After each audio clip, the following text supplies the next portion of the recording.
for the players here at the GTEC Community Stadium as they come out to the strains of Hey Jude. Christian Norgard holding the hands of a young Brentford mascot. This is a huge game in the Premier League for both sides for different reasons, but we know very much what Brentford are capable of. They've done it before. Can they beat Liverpool again and put another twist into this corkscrew of a title race? So let's find out, shall we? In the company of former England defender Stuart Pearce and your match commentator Sam Matterface. I'll tell you what, I haven't noticed this very often, but I'm just looking down at the mascots. There's a not only Brentford mascot, but there's a young girl who is a Liverpool mascot today. And I don't think I've ever seen a mascot with a wider smile. She was walked out by Virgil van Dijk, and she is quite literally having the time of her life. I hope she enjoys it. Well, I don't know if you've noticed, but there's something fishy about February. It's hotting up. Unseasonal temperatures brought by a Premier League climate change, possibly. The title race is hotter than it has been for a while. 3 teams separated by just 2 points with just 1/3 of the season remaining. The heat is on. Arsenal have bounced back from a winter wobble. Manchester City have turned into the home straight in ruthless form. But Liverpool, well, they've been doing this for a lot longer. Since losing 4-1 to Manchester City away from home in April last year, Jurgen Klopp's men have won 79 points, 2 more than City. That's a league-level performance in the inferno of the Premier League. By the end of the day, the gap can be 5 points. It can be just 2 points. Or Liverpool can be behind. That's how pivotal today can be. It just depends how ruthless they are with Brentford, who they have never beaten here, and who have scored 6 goals against them in their previous 2 visits, and have that strike pairing of Mopé and Tony up top. Team news is in, and Brentford have made just the one change from their win over Wolverhampton Wanderers last weekend. Christopher Ayer comes in for the injured Ethan Pinnock, who's got an ankle problem. Liverpool without Trent Alexander-Arnold, but have Salah back on the bench. Alisson is not available, but they have Kelleher between the sticks. Konate, Bradley and Gomez are back in the squad. The first 2 of those start today. Flecken is the Brentford goalkeeper. Ayer, Collins and me, the back 3. Norgard holding, screening in front of the defence, with Roslav, Janelt, Jensen and Reguilon, Mopé and Tony up top. The Liverpool in deep purple today with thick navy trim have Kelleher in goal, Bradley, Konate, Van Dijk and Robertson, Endo, McAllister and Jones, Nunez, Jota and Diaz in attack. Referee is Michael Oliver, the VAR is David Coote. And last night on Talksport 2 we brought you Saints win at West Bromwich Albion. Leeds are at home park right now on Talksport 2 as they try to overcome Plymouth. Later on today, Tottenham take on Wolves on Talksport 2 in the Premier League. And on Monday Night Football, we come from Goodison Park as Everton look to ransack the Palace. But first, the Bees from the bus stop take on Klopper the Cop, and it's live and only on Talksport. Brentford in white shirts with red stripes and black sleeves, attacking the goal away to our right in the first half. Liverpool in that purple kit, attacking the goal away to our left in this first 45 minutes. And we have started. Stuart Pearce, it's important that Brentford make their mark early on. Well, they need to keep it nice and tight early on, it's fair to say, and if they could put one on the chin of Liverpool, I think that will give everybody a lift here. But it's I think it's an evenly matched game, I really do. Well, Brentford are direct, long catapult throws, intelligent movement, raking long balls. That Tony and Mopé hold up and chase partnership crosses into the box to disrupt and disorientate, rhythm breaking fouls, all the tricks.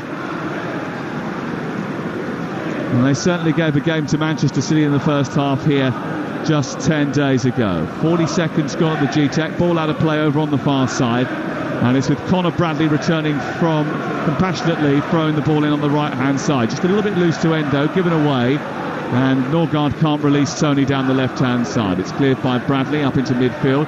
Disrupting was Norgard once again, who joined us on the Jim White show yesterday after speaking to Jim on Thursday afternoon. Pleasant character, didn't mind having a bit of banter with his Norwegian teammate as well, and Christopher Ayer, who's back in the team today too.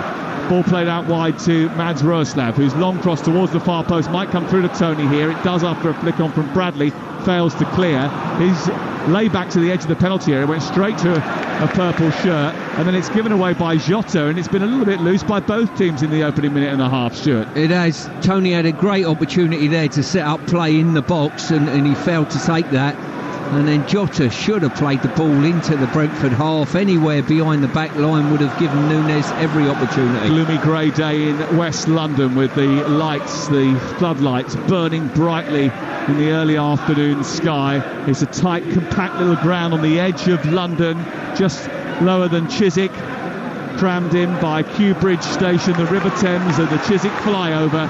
Here comes Jensen down the right hand side, edge of the area is Janot, hasn't scored for a year, plays it out towards this near side, it's probably why he didn't elect to shoot, and then from the right wing position it's tucked back to Jansen with his hair tied back in an Alice band. Back down the right it goes to Roeslav once again. The bronze Scandinavian tries to get the cross in, but it's blocked by Robertson, and then Liverpool clear up to Darwin Nunez, who in turn plays it down the left and tests the pace of Nathan Collins, who gets across his marker well, and before Diaz can reach it, it's away into the first row of the stand by Nathan Collins, and it's 0-0. Yeah, it looked a poor ball there from Nunes, played too soon, but the further Collins was running, the slower he was getting, and Diaz was eating the ground up on him.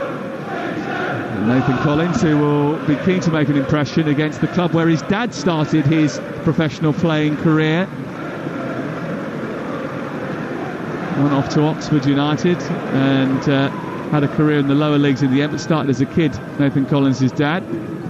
Here is McAllister on the halfway line, out to Jota, tackle comes in from Ben Mee, and that goes out of play on the far side. It's quickly tossed in towards Neil Maupay, who tries to take on Konate, who's ragdolling him, dragging him. Referee Michael Oliver says play on as it comes to Janot inside the area, left side, tries a ball through the 6-yard box. It was neither a cross nor a shot, but it was an opportunity for Brentford to make an early breakthrough. It was a good run down that left-hand side. Maupay did well actually to hold off the attentions of Konate, keep Brentford in possession, and when he eventually got the ball to Vitaly Janot going down the left-hand side of the box into the area, probably should have done better with his final ball. I'll tell you what, there was a better effort on target, but also as well there was probably two passes on across the face of goal if he'd have been a bit cuter, and this game might well hedge on which team actually presses and plays at high tempo the slightly better. Ben Mee, brilliant early throw there to set that up. 4 minutes gone in Talksport's live commentary from the Premier League this Saturday lunchtime. Brentford 0, Liverpool 0.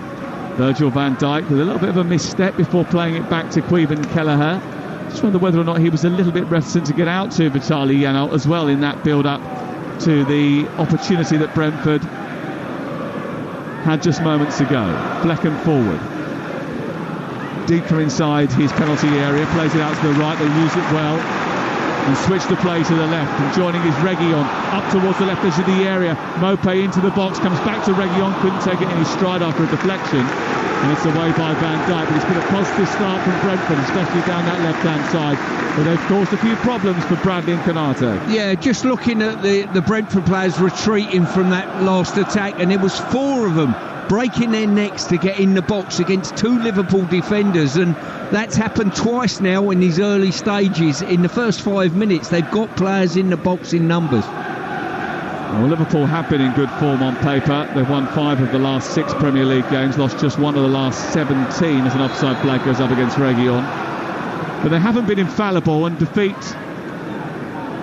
one defeat that did come was at Arsenal in a crucial game, and they were a little bit shaky defensively in that match, but also against Burnley last week, who had more opportunities than they took to score goals up at Anfield. And the Alisson Van Dijk collision in that Emirates game, even away at Bournemouth earlier on in January, in the first half wasn't great, and they can be got at. 6 minutes gone. We've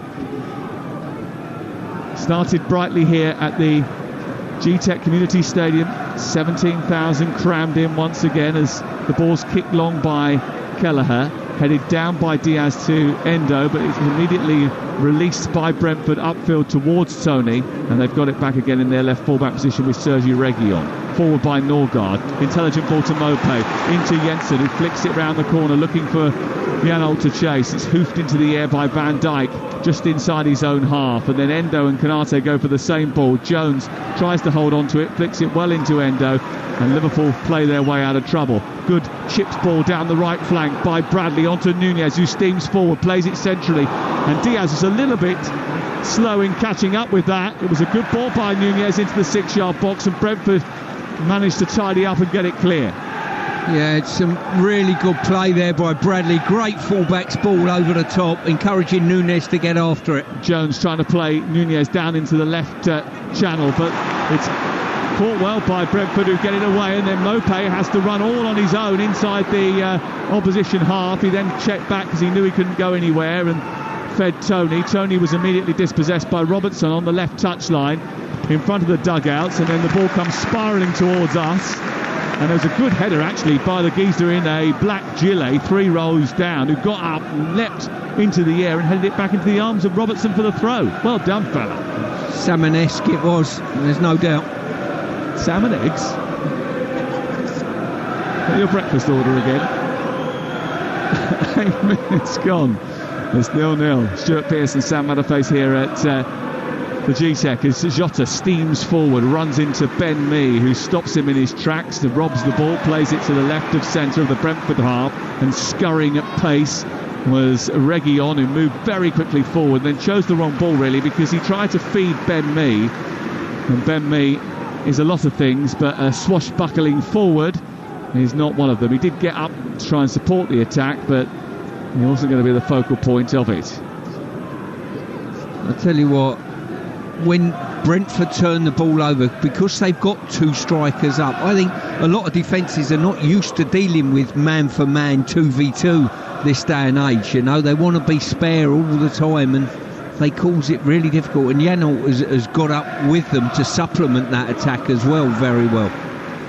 And Nunez trying to go down that right hand side. It's clipped away by Christopher Ayer and poked out to the far side. I mentioned earlier that Brentford have scored in all 4 fixtures that Tony and Mopé have been partnered in. Tony's got 3 goals in 4 games since returning from an 8-month ban. Mopé 5 in his last 6 after scoring just 3 in his previous 57. Yes, that's not particularly good, but you can tell just in his body language and his energy that he's enjoying his football now, even in these early few minutes. It's the first time I've covered him live since he's come back to Brentford, and he just looks as though he's enjoying his football now. Bradley plays a 1-2 with Diaz, gets into the penalty area, tries to poke it down towards the goalkeeper's left, comes back to Jota after a good save. He makes a second good save and then punches it clear under pressure inside the 6-yard box. Actually very good goalkeeping, but excellent play from Conor Bradley in the build-up to it. Super play there by Bradley. He done exactly what fullbacks should do if they want to get on the goal scoring sheets. Cut inside, underlapping, and then when he got into the box, he had to manufacture a finish with the outside of his right foot. He done really well, but the goalkeeper done well too. A double save. Yeah, he just almost had to knuckle the ball towards goal with his right foot, didn't he? Because it just came on the wrong side of his body for what would have been a conventional left foot finish into the corner for a winger that would cut in. But it was terrifically improvised, and as a result of that, a good chance and a necessary save from Mark Flecken, who made quite a few in the game against Manchester City. Arsenal take the lead against Manchester United in the WSL. Here is Nunez moving towards the edge of the penalty area. It's half cleared, and it's picked up by Janol and moved into midfield. Mopé plays it wide on towards the left, and Reguilon is a bit behind him, and Bradley will pinch the ball, and we can go off to the Emirates and find out about that goal from Charlotte Richardson. It is Arsenal 1, Manchester United 0. The Gunners take the lead. Katie McCabe's corner evading nearly everybody. Eventually the ball ricocheted off of the knee of Manchester United's Jay-Z. It's been an enthralling start here. 10 minutes played. Arsenal 1, Manchester United 0. Plymouth 0 leads 1 on Talksport 2 with John Roeder and Chris Awelamo. Willie Nonto has scored yet again. They're looking for 8 championship wins in a row, Leeds United, and significant that Willie Gnonto has got the goal. He scored at Plymouth actually in the game that I was at Home Park just a couple of weeks ago. He's on the score sheet again. Leeds are on the score sheet away from home again, and they could go back up into second should they put 3 points on the board in the Championship in that compelling promotion race. Ball into the box from Liverpool, left-hand side, just inside Brentford territory. It was a high one towards the back post, which was missed by everyone, and Fleckham will pick it up. We're concentrating on the title race today with Liverpool in action at lunchtime, and it's 0-0. Yeah, just looking at the two strikers for Brentford and what they do, they've link play brilliantly going forward, but defensively as well. They've given the ball away here, Brentford, and Nunez is trying to take advantage of Aya, who's put it out for a corner on the near side. You were saying? Yeah, just out of possession, they drop back in front of their three-man midfield, and they make it very difficult for Liverpool to play through the middle and get the ball to Endo and McAllister, who they want to, and they say you can have it, but you can only go out wide, and that makes certainly the midfield for Brentford, their job a lot easier. Corner kick to be taken by Robertson. Konate, Nunez and Van Dijk, the threats aerially from this set piece, and Jota, who's very good in the air. He's being wrestled to the ground. The ball goes through the 6-yard box. It's been cleared away by Brentford. Curtis Jones has picked it up. He's charged past Reguilon and played it back out wide to the left. First time cross by Robertson is towards Jota, who has it taken off his head by Mee. Good deflection by Ben Mee, and it goes out for a corner. Actually, he is just checking for any contact in the box involving Diogo Jota here. The referee just in a bit of a conflab with David Coote, because there did appear to be quite a bit of wrestling going on. Well, there was a bit of wrestling. He's wrestled him to the floor, and I tell you what irritates me is referees, before the ball comes in, they go and talk to two players and say, don't do this, don't do that. I'd rather them just say, look, I'm not going to say anything, I'm just going to give a free kick or a penalty if you foul anyone. We'll come back to that in just a second, because there is a corner and the game will continue, so no penalty. It's a deep one this time, and now the referee's blown the whistle again. They go in, they warn them, they do it anyway, and then they do nothing about it. That's the thing that baffles me. Yeah, why go and warn a player before the ball's even in play that if you do foul him, it will be a penalty or a free kick? I don't understand that. Let them work it out for themselves. Free kick for Brentford just inside their penalty area, away to our left-hand side. All around us here in this little tight, compact stadium, there are very tall apartment blocks, and away to our right-hand side and behind the goal away to our right, big tower box, which the top half of them populated by people on balconies and out of windows watching the game for free. Season ticket holders up there, I think. Binoculars as well. Mope, edge of the area, trying to feed the ball into Tony inside the box, tries to tickle it past Kelleher and misses the target by about an inch.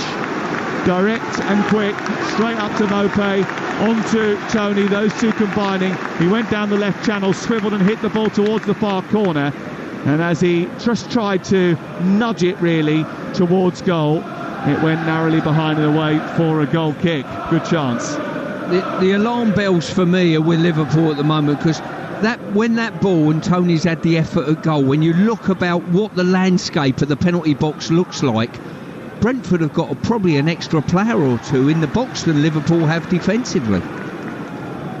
Well, who knows what will happen next in the title race. What Jurgen Klopp has done is rebuilt a team for his final season to be at least competitive, 15 points better off at this stage this season compared to last.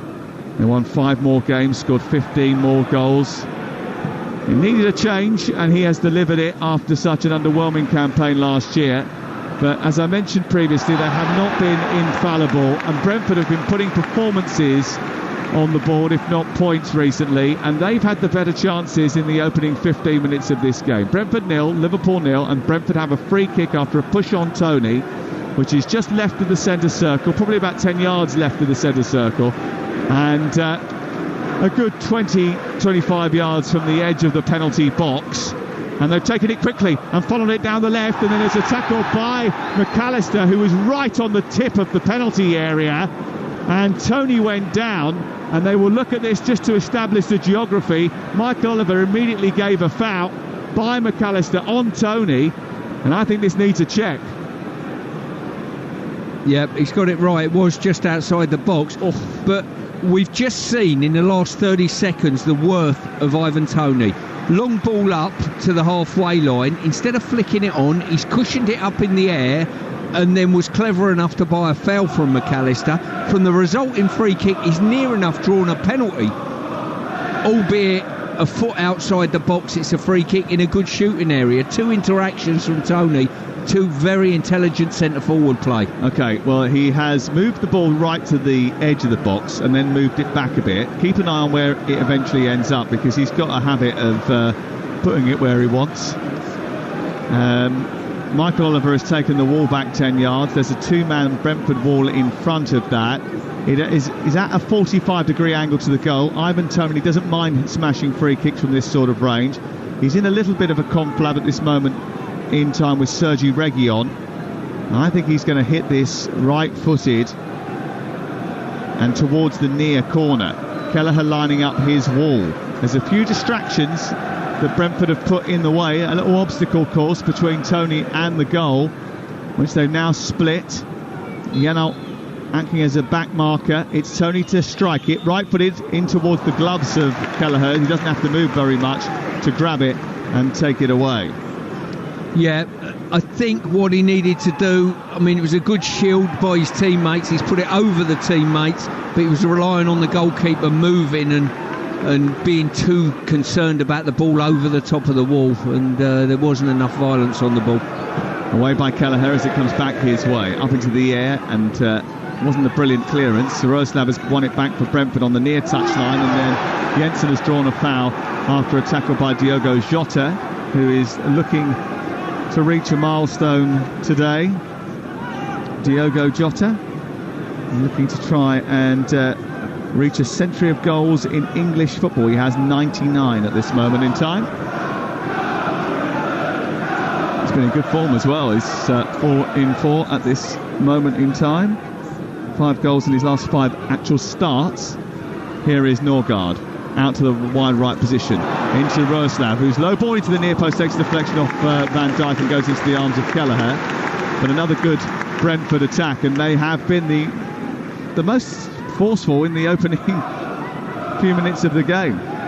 Yeah, to be fair, if you look at Brentford and consider they might be in threat of relegation, you're deluded on this performance so far. Robertson down the left, travelling at speed for Liverpool into the wide wing position, produces a cross over the head of Diaz, but comes through to Bradley. He's joining up on the right angle of the penalty area in his long sleeve purple jersey, finds the buzzy Diaz outside the box. He turns it back infield, finds Robertson onto Nunez. Nunez trying to get it back to Robertson, whose cross is deep, away by Ayer, and Mee gets across and heads it further out towards this near side.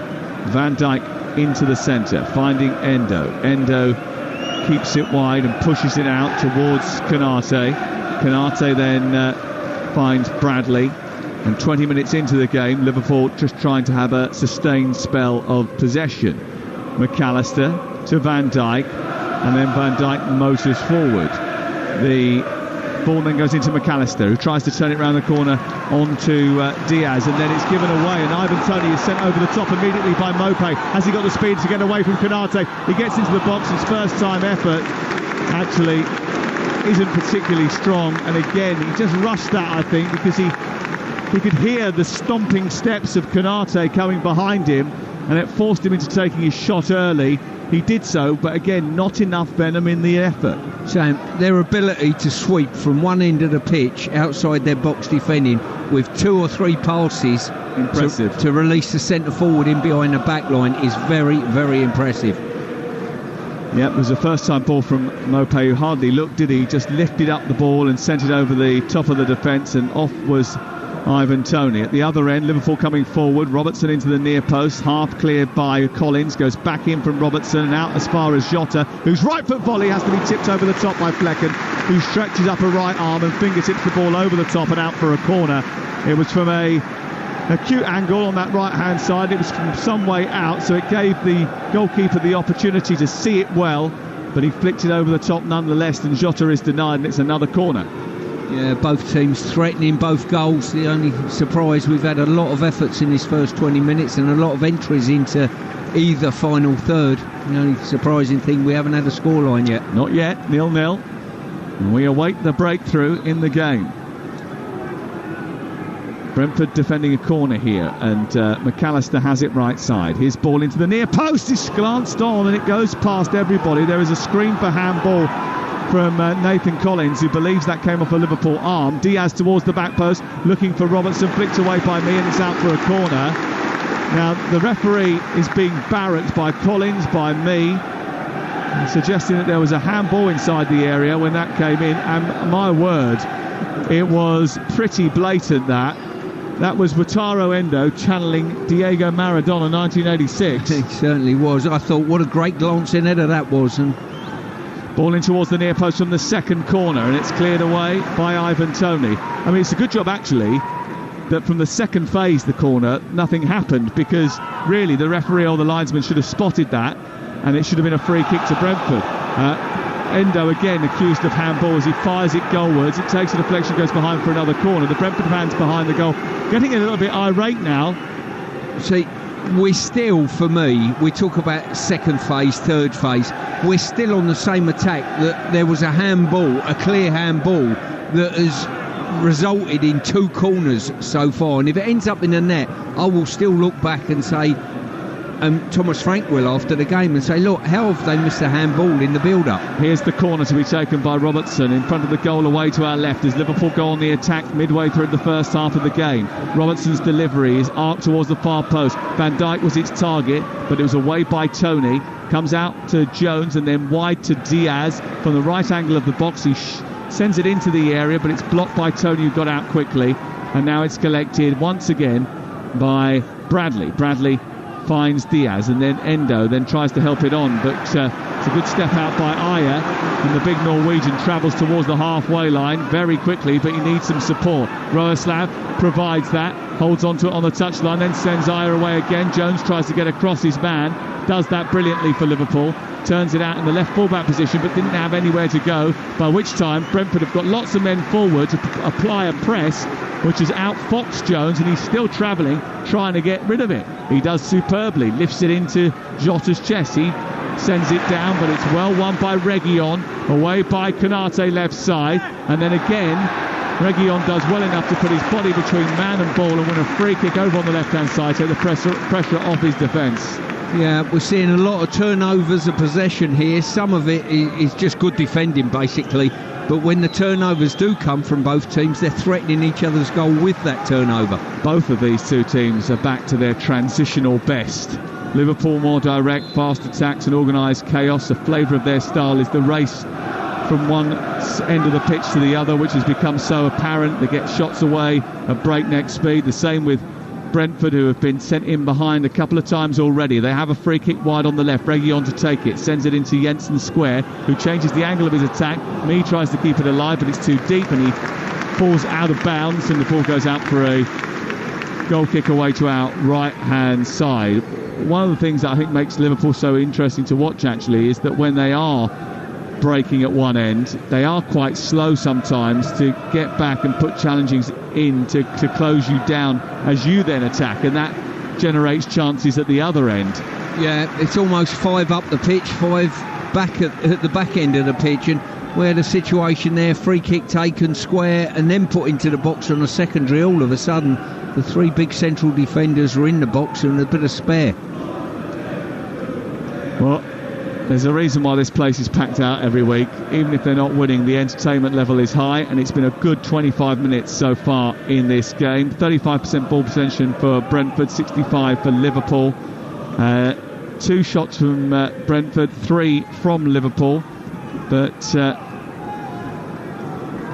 no goals so far. Konate clips the ball from the right side of the Brentford half into the box, headed away by Roeslav, back down and away by McAllister. To the left it goes, and Jones now, who travels centrally, back to McAllister, back into Jones again, and then Virgil van Dijk plays it towards the right side, and it's picked up by Konate. Konate, who was suspended last week, smashes a ball into the box, but it was too high. Mope, it was not a great ball back by Mope into the edge of the penalty area, his own penalty area, and he gave it to McAllister. Nunez working from the left, sends it back to Robertson, who flicks it into Diaz. He chests it into the air, it goes behind and away. There was suggestions of a handball, but it's just going to be a Mark Flecken ball away to our left hand side. 0-0. Yeah, probably a fair result of not a fair reflection on the efforts and the entries into the box for both teams, but certainly a fair result as we stand at the moment. Brentford 0, Liverpool 0 on Talksport with Now, and don't forget that with Now you can stream all the Sky Sports action like Manchester City versus Chelsea live today. No contract with our Now Sports membership. Search Now Sports. The people in the penthouse away to our right hand side look pretty chuffed with themselves. And they're chuffed with the entertainment that's been on view so far. Norgard shrugged off the ball by Jota, who's made a careering run to the edge of the box. He's tried to feed Diaz, and it's cleared away brilliantly by Roeslab, and out on this near touchline. Both managers on their feet, hands above their head, applauding their respective players there. Jota for the run, and obviously the defensive work by Brentford to stop him. Good defensive work by Brentford so far, and good attacking work as well without the finish. Here on the right side, Jensen comes forward. They've got 4 in the attack here again. Jensen centrally onto Tony. Reguilon wants it far side. He's going to try and hit it from distance. Poor selection, poor choice and poor execution from Ivan Toney, who's never scored against Liverpool. And he's had sighters. All of them so far have missed the target. Yeah, I think that one as well. It looked as though it was too in between both his feet, as silly as it sounds. He needed to manipulate the ball outside the line of his right foot to get a full swing at it. What a player he's turned out to be for Brentford since they signed him from Peterborough for £10 million. He's got 71 goals in 128 for Brentford. He scored 34% of the club's Premier League goals last season. He's missed 8 months of football because of being charged with betting irregularities, but he has come back with a bang. And Jurgen Klopp just having a chat with the fourth official there about a potential free kick right on the touchline. I tended to agree with him, to be fair. Collins very, very tight to Diaz. Norgard out wide from halfway towards the left, and now motoring forward is Mopé into the box on his right foot, needs to service someone. Jensen gets it back towards Norgard, who can't find the violence required in the shot, and it dribbles behind just right of the upright and goes out for a goal kick. Again, they knitted together the pattern of play really well. One by Norgard on halfway from Jones, sent it down the right. Mopé then travels well with it, comes in field, tries to play it square, sends it back to Jensen, who sets up Norgard, and actually his shot was way off target.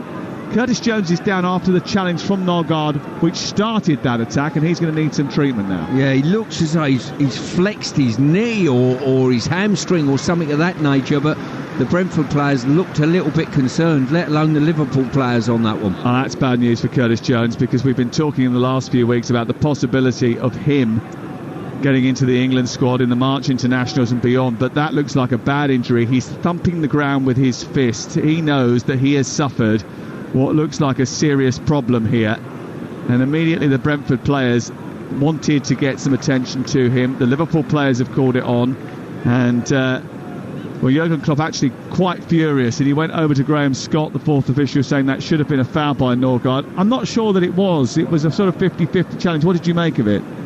Yeah, once again, I was probably caught up in the run of play rather than the actual challenge. But I just called it on the replay, and it looked as though it was just not as much the challenge, but probably the landing and the flexation. The aftermath of it. Exactly that.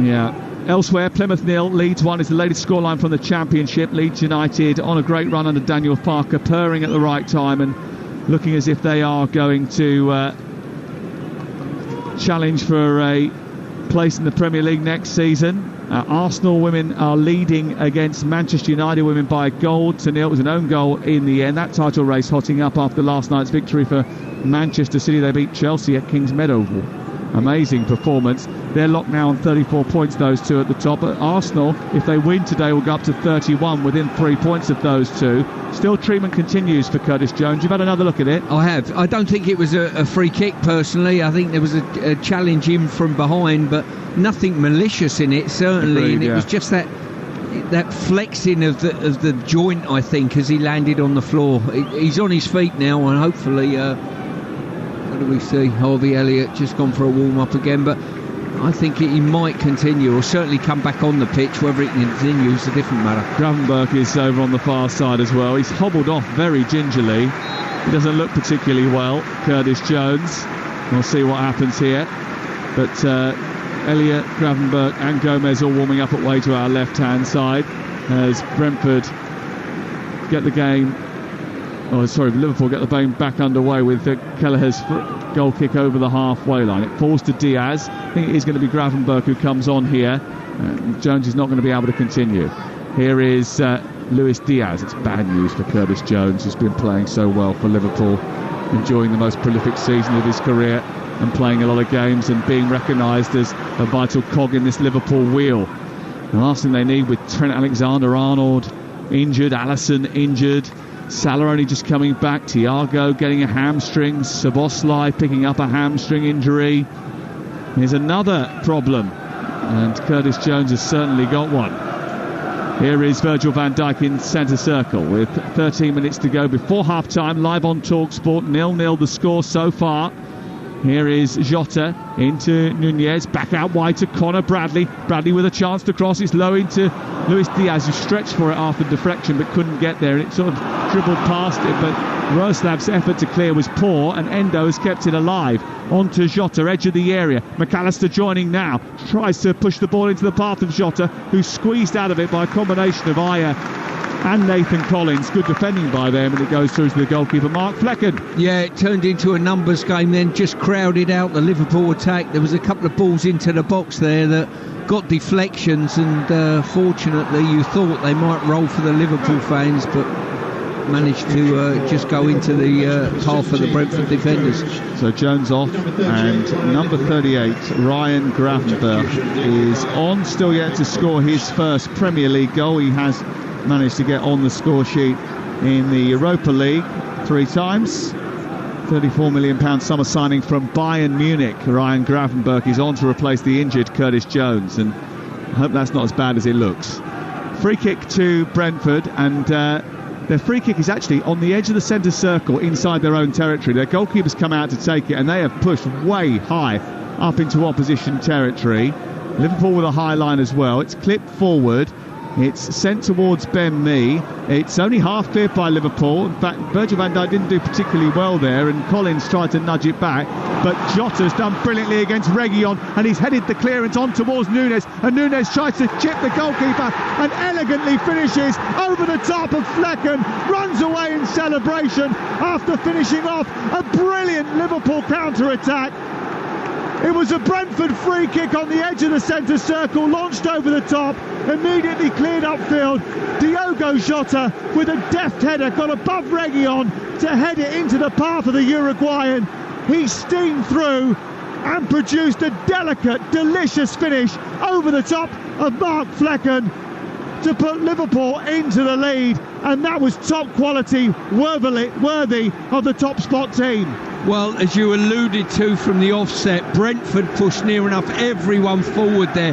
Goalkeeper playing one of those free kicks forward with fade that you use, one of Big Sam Allardyce's modes, if you like, you know, dropped up with a lot of fade, straight ball into the box. When it was cleared, I've got to say, Reguilon has got to take everything out and make sure you win a header. There's certain headers you have to win that might cost your team. That was one of them. He had to win that. But credit to Jota. He's been so valuable scoring goals with his head for Liverpool. The assist there was just as important. And what a finish, by the way, from Nunez. What a finish. I was actually half expecting that to rattle the woodwork after he tried to chip the goalkeeper, because he has been in a personal duel with frames of goals up and down the country, but he found the target there, and that was a terrific finish, absolutely superb. Here's Norgard into the area looking for Mopé, who looks to try and get on the end of that cross from Norgard. He got clattered by Bradley and wanted a penalty kick. The referee said no. At the other end, they're countering again, Liverpool, and Diaz has played it through to Diogo Jota. Just a little bit too heavy, couldn't get on the end of it, goes out of play, so we'll go off to the Emirates, where there's been another goal for Talksport. Charlotte Richardson. It is now Arsenal 2, Manchester United 0. Chloe Lacasse extends the Gunners' lead. A quick free kick caught United out cold, and eventually skipper Katie Zellem's clearance ended up being nodded home by Lacasse, and the Emirates, it erupted, and it is bouncing. Arsenal 2, Man United 0. Arsenal 2, Manchester United 0 in the WSL, the Championship on Talksport 2, where you can listen to live commentary this lunchtime. It's Plymouth 0, Leeds United 1. And later on, Tottenham against Wolves. Lovely ball by Nunez round the corner. Tries to entice Diaz to run down the right channel, but speeding off his line to reach it was the green-clad Mark Flecken, who meets Diaz at his feet, grabs the ball, gobbles it up and clears away. Liverpool lead by a goal to nil. We've had lots of opportunities in this game, Stuart, but that was about as direct and about as fast. And I think we've been saying it, they're great in transition again now, Liverpool. As transitional as you can get, and it was a brilliant finish. It certainly was. I thought Brentford gambled a little bit by just going man for man, so as soon as someone steps out of their line and gets taken out, you're overloaded, and that's exactly what happened. But I've got to go back to Reguilon. You've got to go and win a header. Certain headers you have to win in a game. That was one of them. Reguilon, who's here on loan, making his third consecutive start for the first time in 4 years after coming from Tottenham on loan. He had been at Manchester United before that. And Stuart, we'll talk about those set pieces that Brentford commit a lot of bodies to in just a moment. But Liverpool are on the attack, and they lead by a goal to nil on Talksport with Super 6. Predict 6 correct scores from this weekend's action, and you could win £250,000 without spending a penny. 18 plus terms and conditions apply. McAllister back to Canate on halfway. I was here the other night for the Manchester City game, and Danny Murphy was going mad about the fact that from corners and free kicks into the box, Brentford sent everybody up, and he felt that left them completely exposed to the counter-attack. It didn't work out that way on the night, but maybe having watched that, Jurgen Klopp has decided that they would keep players ready to go on the attack very quickly from a set piece, and that's what's happened. I think sometimes as a manager you look at these things and say, you know, statistically, what chance have I got of conceding? I think Liverpool are one of those teams where you can't take a chance. They're so good on the turnover of possession. Other teams, you can probably get away with it and get a recovery running. Gravenberg plays it wide towards the left-hand side. The ball in by Robertson is a fizzer, which is cut out by Ayer, and then Royslav will see it back to his goalkeeper. 39 minutes on the clock on Talksport's live Premier League commentary from the GTEC Stadium, where Liverpool lead thanks to Darwin Nunez, who's got his 13th goal of the season. Not a bad return for a second full season in the Premier League for Darwin Nunez. And one of the things they've been able to do, Liverpool recently, is rotate that front three. Any combination of Gakpo, Nunez, Jota, Diaz, Salah, Elliott, has Spike. Here is Endo into Luis Diaz, back out wide towards the right-hand side, collected by Conor Bradley, the Northern Irishman. Canate. Well, there's another problem for another Liverpool player, and Diogo Jota has gone down off the ball over on the far side, and you hope that's nothing more than just a slip. But after losing Curtis Jones in the first half, the last thing they'll need is to lose Jota. Jurgen Klopp actually, I don't think, spotted it initially, and has just turned around to his bench and went, what happened then? It was just a bump with Norgard, I think, who went into a hefty challenge. He might just be winded here. Let's hope that's the case. Yeah, it was a double challenge almost, and then the secondary one with Norgard, who sort of jumped over the challenge but had his knees up around Jota's chest. That was a little bit aggressive, wasn't it, from Christian Norgard? The fact that his knee was up high and into the chest of the opponent. Are you allowed to do that? I'm not. Why would I even ask you that question? It's a win-win for me, that you're protecting yourself and also can cause some damage as well. Yeah. I'm not entirely sure that Diogo Jota sees that way. The problem they've got here is that actually it's not the chest that is the real problem. It seems to be the left leg that's the issue. It must have been the way he landed awkwardly from the challenge by Norgard. Yeah, it'll be a real worry because I think Jota's been on very, very good form as of recent weeks. Oh dear. Yeah. The universal signal for suspension. And again, with cup final to look forward to next Sunday, the last thing Liverpool want is to see their cast dropping like flies. Yeah, looks like Salah potentially will be the one for me. It looks like a like for like, but who knows? It's good to see he's on his feet. Up, and so he's not on his feet. He was on his feet, and then he's gone down again. They've asked for a stretcher, and again another worrying turn of events. Yeah, that's not good. As I say, it's contrasting fortunes for Liverpool getting that goal. Fantastic goal as well. Just had a look at the replay again, and the technique that Nunes used was magnificent. He got it so right. It was incredible. The height of the chip. Oh no. Norgard has fallen with his full body weight onto the knee of Diogo Jota, and we've seen it from the reverse angle, and he's dropped from some distance out of the sky, and his full body weight has gone just under the kneecap, hasn't it? Well, as I say, I didn't see that. You're looking at the knees up around the chest to start with, and it's the result in landing. Mo Salah coming on. Yeah. I just wonder whether or not VAR would have had a look at that, because it was a high challenge by Christian Norgard. He didn't connect with the ball, and he has then landed immediately on the player, therefore endangering the safety of an opponent comes into it. I'm not sure it's quite as Raul Jimenez in the Newcastle game. I don't know if you remember that. The Fulham striker got sent off after a VAR review, but it's not a pretty challenge from Christian Norgard, and I'm sure that Jurgen Klopp is not going to be too happy about it. I had the feeling that Jimenez knew exactly what he was doing though, and I'm not sure that's the case with Norgard today. Well, off comes Jota on a stretcher, and that's a worry for Liverpool with cup finals and games against Luton Town actually on Wednesday night, live on Talksport. We're looking forward to that. We're going to be bringing it to you. It's not available on television in the UK, that one, and neither is Manchester City's game with Brentford the night before, but both of them are on Talksport. Confirmation of that substitution. Salah's back after 8 games away. He's just had an injury as well, so they better take care with Mo Salah. And we'll go off to a goal at the Emirates for Charlotte Richardson. It is Arsenal 3, Manchester United 0. The hosts storm ahead. Skipper Kim Little making no mistake from 12 yards out after Beth Mead was fouled by Gemma Evans. It has been an enthralling opening half. Arsenal with a convincing lead. Arsenal 3, Manchester United 0. Still won't be enough to close the gap in terms of goal difference on the top two. They've absolutely powered away in that regard, 28 each. City and Chelsea. That's another naughty challenge over on the far side here. It does take Arsenal within 3 points if they get all 3 points at the Emirates today, but it looks like they're going to. That was Sergi Reguilon on Conor Bradley, and listen, the ball's there to be won, but he mistimed it. Yeah, he did. It's a yellow card.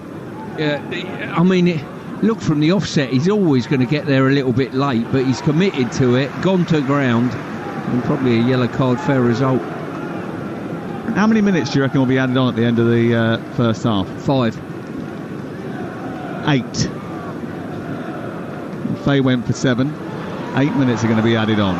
Reguilon beaten to the ball by Van Dijk, goes down. Confirmation of 8 added minutes at the end of the first half as Brentford try to come forward.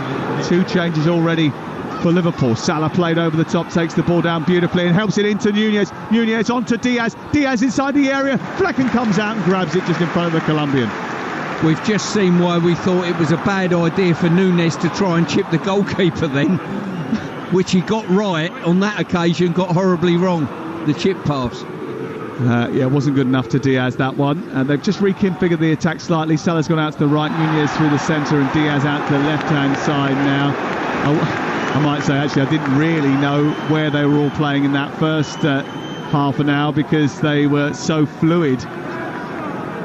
But Liverpool have given away a free kick. Ivan Toney has been fouled by McAllister. I thought he slipped, really. I think he did as well. Players are so cute about going to ground now that you never actually know until you've seen a replay 2 or 3 times. Reguilón to take the free kick far side the left. We're in the second of 8 added minutes at the end of the first half. A first half which has been brilliantly entertaining. Seen a super goal, but we've lost 2 Liverpool players to injury. Here's the ball into the box by Reguilón towards Toney. It's just over his head by a follicle, and it goes out on this near side towards the near touchline. It goes, and struggling to keep it in. Mopé plays it against Bradley, and it's out for a Brentford throw. He did well, the Frenchman. And you know what this means? The catapult from Jensen. First one we've had in the game, I think. Interesting, they're overloading the far post, Brentford, more so than the near post here. The Danish Dave trying to get a goal against Goliath with his catapult from this near side. He pulls the ball back, runs up to the touchline, launches the ball high into the afternoon sky. It wasn't a great delivery, actually, and it goes all the way through eventually after a poor touch from Salah to Mopé, edge of the area, sends it wide onto Toney. Toney plays it against the hand of the defender, half cleared by Canate. It was an inadvertent touch, and it goes away towards the near touchline, and Luis Diaz now charges forward, puts his foot on the accelerator, gets down towards the left hand side, into the area, comes towards Salah. Oh, he didn't quite know or expect that it was coming towards him, and he fumbled the chance.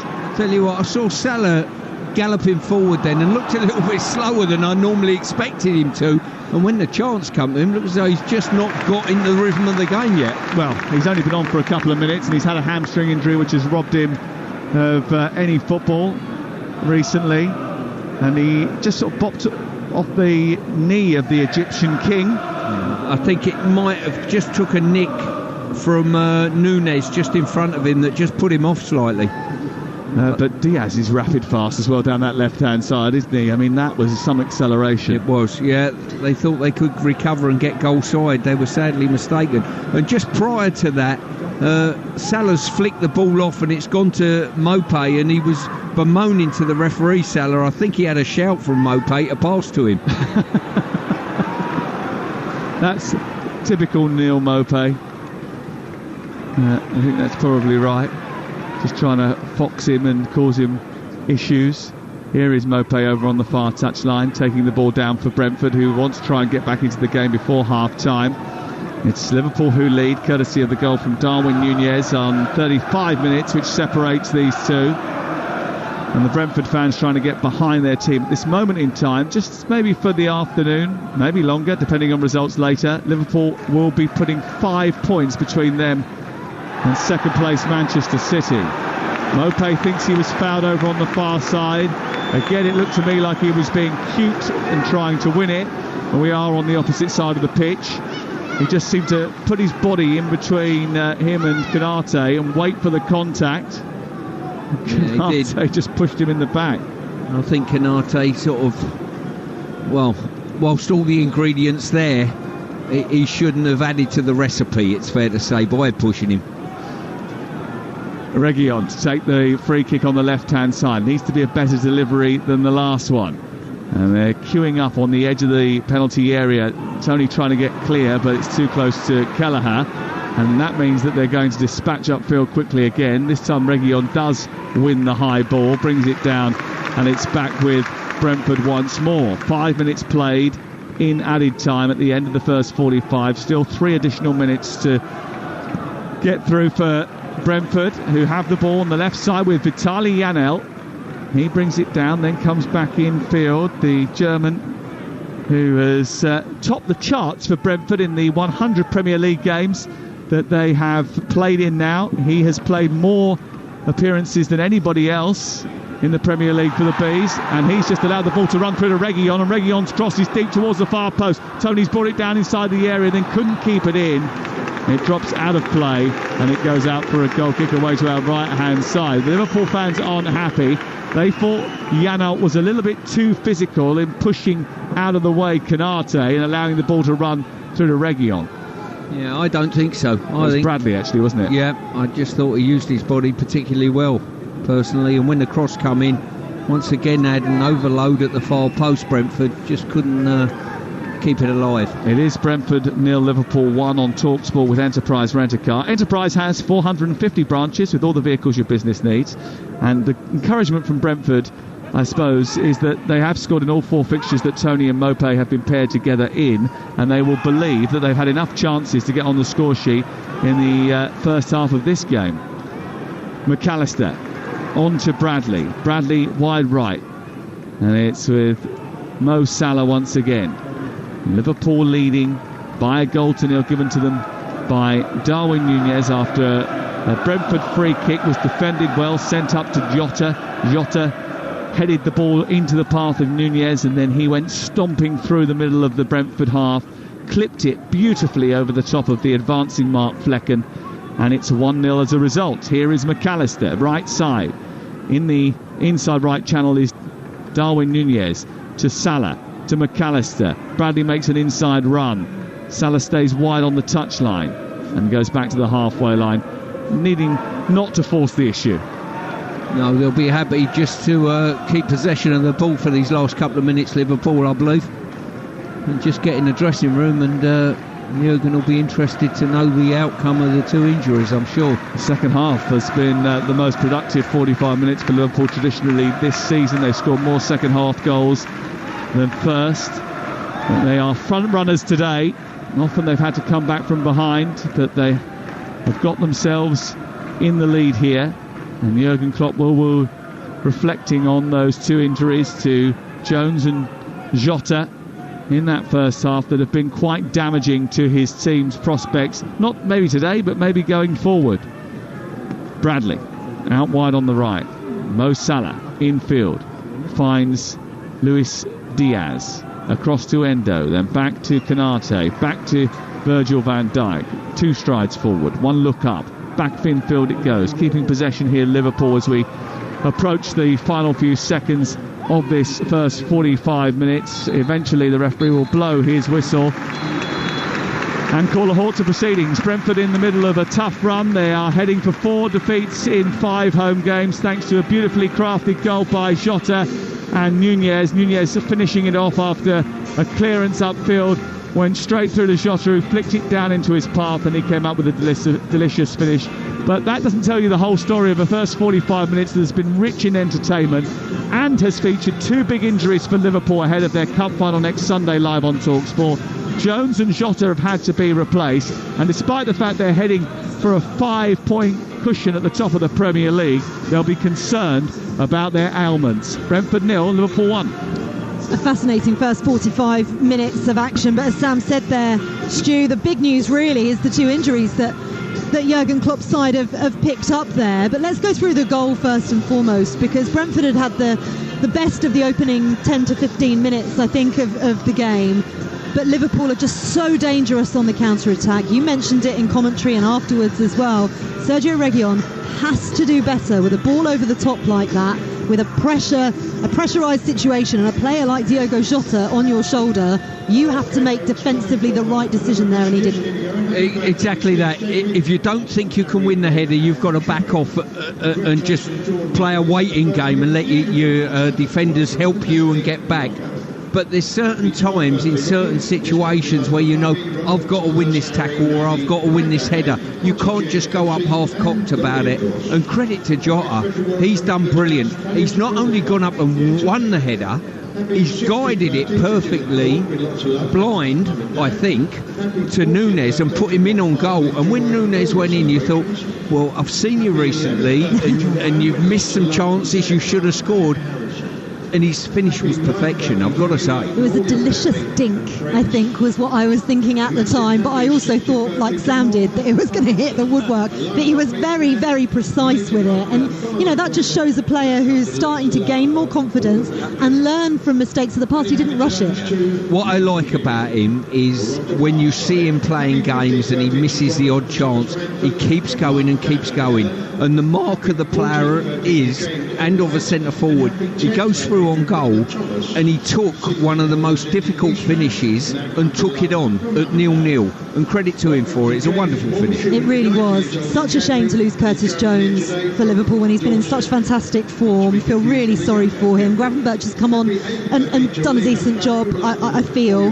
But let's talk about Diogo Jota and the impact that he's had on this Liverpool side this season. He's going to be a huge miss. We don't know what obviously is the problem with him, but it looked like such a heavy fall from a heavy guy in Christian Norgard, landing on his left leg like that. It looked so uncomfortable. He obviously needed the stretcher, had his hands over his face as he was taken off.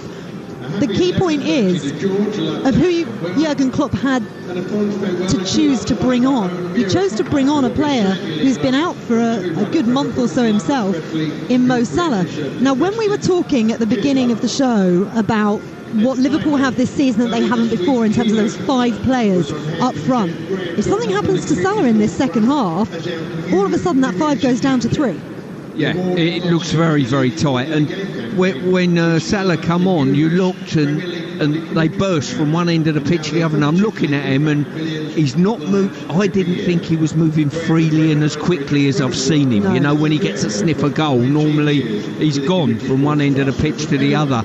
And I just feel as though, from probably Jurgen's point of view, he'd have probably liked to have seen Salah ease his way in late in the game, give him 15 minutes, another 4 days before the next game, and that type, and build up that level of fitness.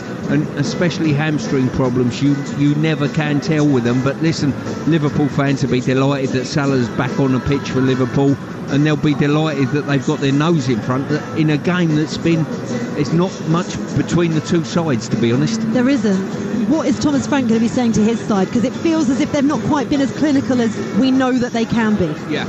I think when they've gone into the box, if you took a snapshot picture of the penalty area when Brentford have gone into Liverpool's box, they've had overloads in the far on the far post as such. They've got to be more clinical with those passes to free someone up, and they've had a couple of finishes that have been a bit lacklustre, haven't they? They've not connected dribbled well. Exactly that. Yeah, they need to do better, don't they, in the second 45 minutes, which comes up very shortly in about 10 minutes time. In fact, we're also going to have a look at some of the other action from today in the Premier League. This is Game Day exclusive on Talksport. Game Day exclusive on Talksport with Enterprise Rent-A-Car. Enterprise has vans of all shapes and sizes, so if you've got a plan, we've got a van. McDelivery, you in? Oh, am I? What a day. I need 6 chicken McNuggets, or maybe 9, or maybe 6 and a cheeky cheeseburger. Makes sense. With something sweet to follow, like an apple pie, or a McFlurry, or I could get a milkshake instead. You know, a nice halfway house of drink and ice cream. Jane, the game's just starting. Oh, hi. Yeah, sorry. I'm in. There's nothing quite like a McDelivery. You in? At participating restaurants only. 18 plus. Serving times, delivery fees and terms apply. See app or mcdonalds.com for details. We all fantasize about our perfect home. Sipping a morning coffee out on the terrace. Good morning, Mr. Squirrel. Morning. The kids building a treehouse in the garden. I'm living my perfect childhood. But come on, this isn't real. Listen, if you're serious about making your fantasy a reality, find out what your home is worth instantly with a free online valuation estimate. Get real about moving. Get on the market. Most common time to obtain an online quote between 1st of June 2022 and 30th of September 2022 is under 3 minutes. Excludes Northern Ireland. Don't break your stride shopping around. The Screwfix low price guarantee means we price check so you don't have to. Found something cheaper? No problem. Head into any Screwfix store and we'll refund the difference. Look out for the low price guarantee badge on hundreds of trade essentials. And don't let shopping around slow you down.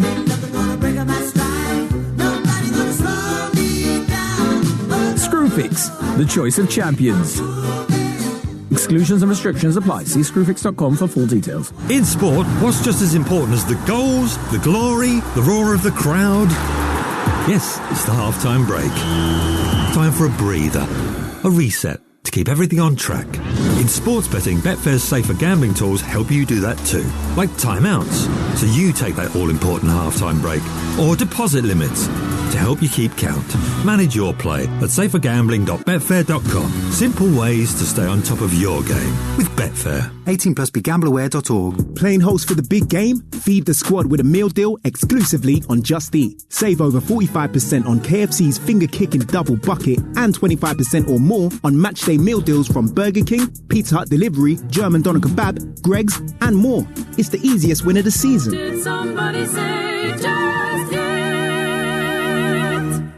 Participating stores in selected locations subject to availability. Saving compared to individual items. Delivery fees and other charges may apply. End 17th of March. See justeat.co.uk for details. Game day exclusive on Talksport with Now. Stream all the Sky Sports action like Man City versus Chelsea live today, contract free with a Now membership. Search Now Sports. 18+. Stream via internet. Terms apply. Game day. Stimulate your senses with a heavy-duty payload of thrilling, live Premier League football. Game day exclusive on Talksport. This is Game Day exclusive on Talksport. Faker Rother, Stuart, Pearce and Sam Matterface with you. We're at half-time here at the G-Tech Community Stadium, and it's Brentford 0, Liverpool 1. A delicately gorgeous dinked finish from Darwin Núñez. The difference between the two sides after the first 45 minutes. Second half action coming up shortly, but first, let's continue to look ahead to today's Premier League action with Super 6. The Talksport Match Predictor with Super 6. Play for free. Predict 6 correct scores for the chance to win £250,000. Get your entries in by 3 p.m. today with Super 6. 18+, terms and conditions apply. So each week we discuss games that are featured within Super 6. For those of you that aren't familiar with Super 6, it's a free-to-play football game where you can win huge jackpots through your own knowledge. Simply predict 6 correct scores in order to win the jackpot. This week is £250,000, and if you don't manage to get 6 correct scores, there are more ways to win, with a guaranteed £5,000 up for grabs every single round if you get the most points, and plenty more. Stu, can you quickly run through the final 3 games on the list, please, before you... are you finished tucking into your pork pie, is that? Or just other kind of pie? No, I'm not finished. I'm halfway through my pie. Hang on. Get your scores up. Listen, we've got 3 more games to get through on the list, and we'll start with our exclusive Talksport 2 commentary match, which is at the Tottenham Hotspur Stadium. Spurs facing Wolves at 3 o'clock today. What say you? Well, I'm seeing that as a 2-1 Spurs victory. Okay, thank you. I'm glad you are. Over 400,000 entrants expecting a close one in North London, but backing a 2-1 Tottenham win, which is the most popular selection of the round. So well done you if that turns up. Meanwhile, also at 3 o'clock today, Arsenal travel to Burnley. What's your Super 6 prediction for this one? Well, I can't see beyond Arsenal on that one. I'm going for a 3-0 victory to Arsenal. Yeah, obviously last weekend we saw the shock scoreline of West Ham 0, Arsenal 6, as Mikel Arteta's side ran riot at London Stadium. Remarkably, 28 Super 6 players predicted that exact result and earned their rightful place in the exclusive 100 club. Well done if that was you. Adrian Durham is based at Turf Moor, by the way, for Game Day Live. We're going to talk to him in just a few seconds' time. But finally, Stu, Fulham host Aston Villa. What's your Super 6 prediction for this one? Yeah, probably, I think this is probably the toughest one to call of the day's games. I've gone for a 1-1 here, but it wouldn't surprise me any result today. No, they're quite unpredictable, both these sides, actually, this season. Fulham have just the 1 loss in their last 5, though, but despite that, only 11% of players are predicting a win for Marco Silva's side. Spurs against Wolves, by the way, just as a reminder, is live on Talksport 2 this afternoon, while Adrian Durham will take you around the grounds here on Talksport at 3 o'clock. That's all thanks to Super 6, and don't forget Super 6 has set up its very own Talksport League. Just sign up on the Super 6 website or app using the code TALKS6. That's TALKS6, where you can also win £100 for topping the league every single round. And remember, get those predictions in by 3 o'clock today. 18+ terms and conditions apply. The Talksport Match Predictor with Super 6. Play for free. Predict 6 correct scores for the chance to win £250,000. Get your entries in by 3 p.m. today with Super 6. 18+ terms and conditions apply. In the Women's Super League, second half just about to kick off at the Emirates Stadium, where it looks very comfortable comfortable for Arsenal against Manchester United, Charlotte Richardson. It does indeed, Fade, because it's Arsenal 3, Manchester United 0 in front of a sold-out Emirates. The Gunners have been firing on all cylinders in the first half, although the game didn't start that way. United began the brighter, so when Jace turned the ball into her own net from a Katie McCabe corner on 10 minutes, the goal knocked the wind out of the visitors' sails and sparked Arsenal into life. Another unfortunate messy goal was conceded 25 minutes later. United caught out cold by a quickly taken free kick.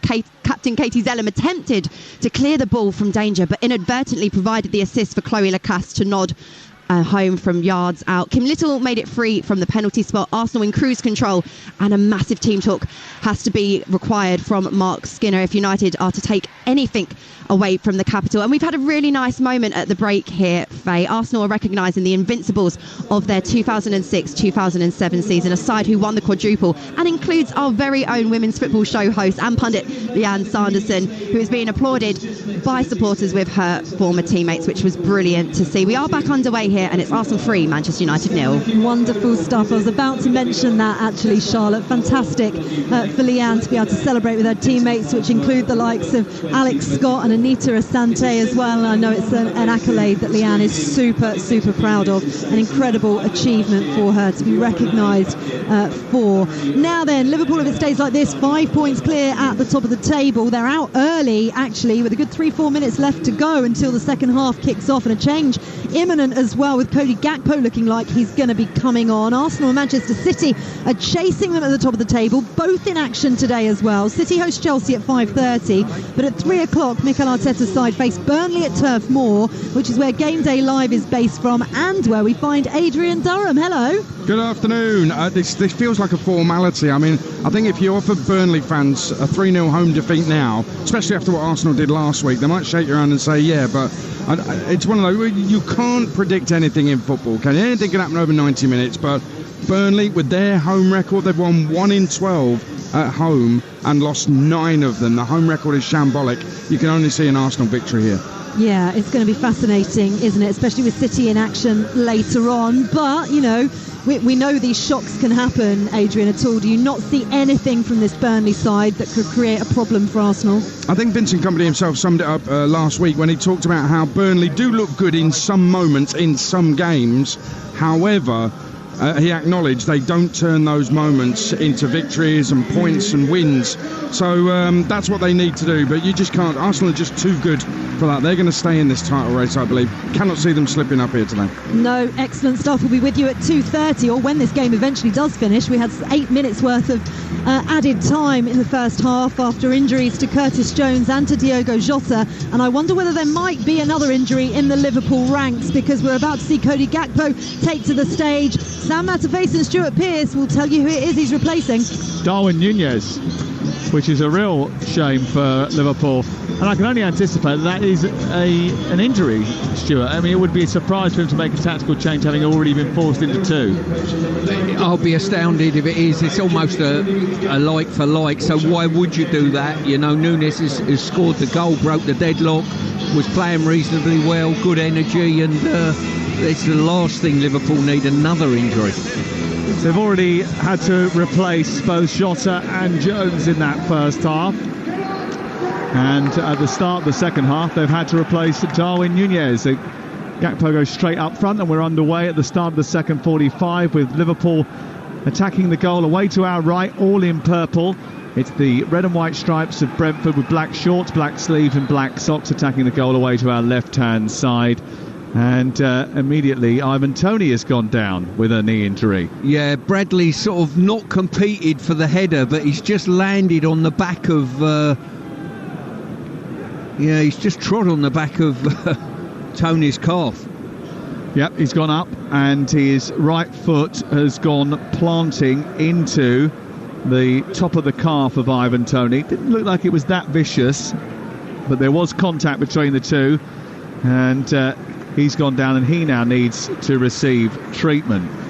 Brentford with Flecken in goal, Aya Collins and me, Norgard screening the midfield, Roeslav Janol, Region and Jensen in the midfield, Region playing as the wide left player, Mopé and Toney two up top, and Liverpool with Kelleher in goal, Bradley, Konate, Van Dijk and Robertson, Endo, McAllister, Gravenberch in midfield, Salah, Gakpo and Diaz up top now. We're underway in the second half of the game. Tony receiving treatment. 2 goals from Mo Salah helped Liverpool overcome Brentford at Anfield in November, but winning here has been a completely different story for Liverpool. 3-3 in September 2021 and defeat on the 2nd of January 2023. And Liverpool's last win at Brentford, so it was at Griffin Park, was in the Milk Cup of October 1983. Ian Rush, Michael Robinson, Graham Souness scoring in a 4-1 win at Griffin Park. It was the same month as which duo released Say, Say, Say? Well, 81, did you say? 83. 83. We're back underway. The ball on the far side with Brentford. Mopé trying to force his way through the resilient Liverpool backline, who all constricted and shut him out like a big purple blob on the edge of the box. They then spread very quickly and come out towards this right-hand side. October 1983. This isn't anything to do with Stevie Wonder, is it? Nope.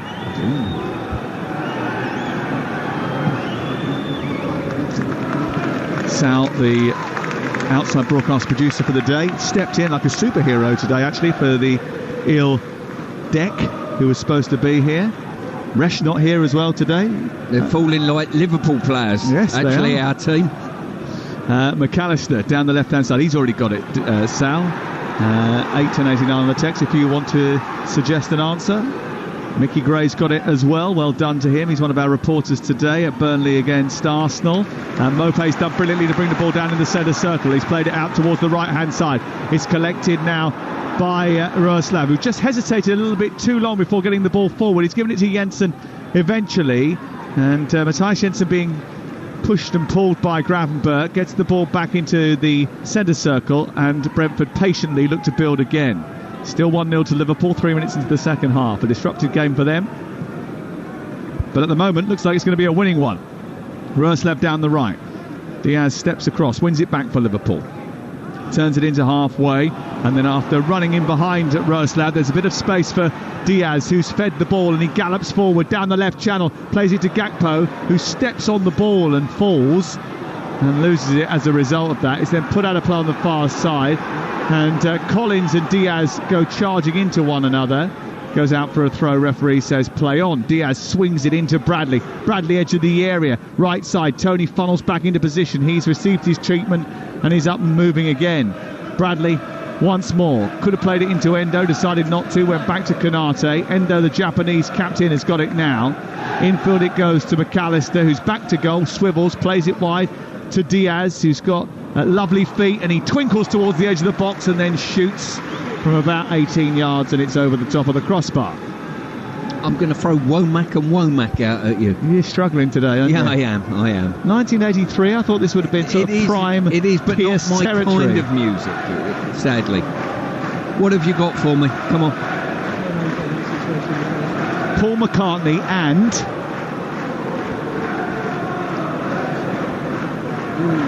you're still foxed, aren't you? Yeah, I am. Say, say, say. I keep going back to Stevie Wonder for some reason. No, that was Ebony and Ivory.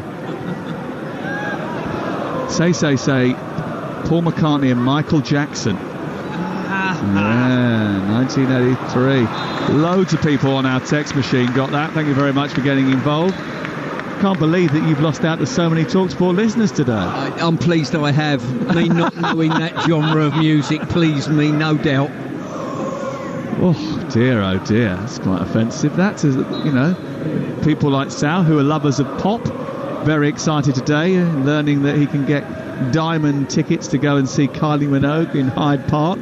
Not quite what me and Stuart will be doing in July, but anyway, ball over the top for Salah, who's racing now in behind Ben Mee. He's got into the penalty area, he's tried to hit it left-footed, and he's overhit the ball, and he's missed the target completely. He's got in behind the defence and raced away, accelerating at rapid pace into the box, and then when he got into the box, he just lacked a little bit of composure.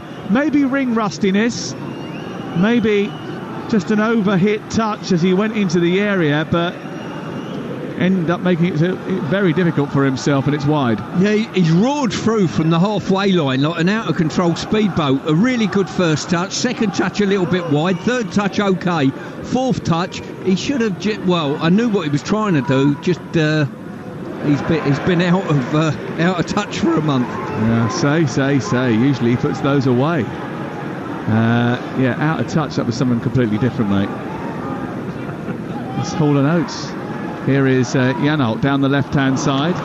Tell me you know that one. No, not my cup of tea either. Crikey. If it's not by the Skids, Rammstein or Slipknot or the Jam or, of course, the Stranglers, of course, he's not interested. Stuart slated me for day after the semi-final, Frankfurt.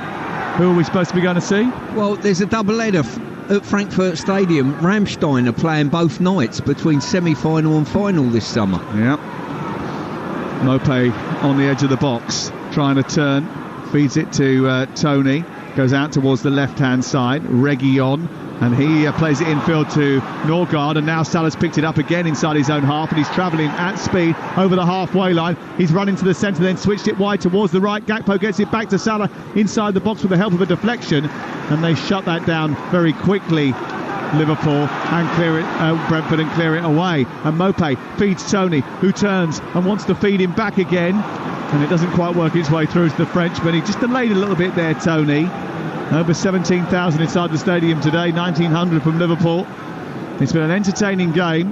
Both teams have had chances, and that was an opportunity to release Mopé through the middle, and Tony didn't take it. Yeah, it was at both ends. Both teams have had opportunities on the counter-attack, and both looked very effective in the main.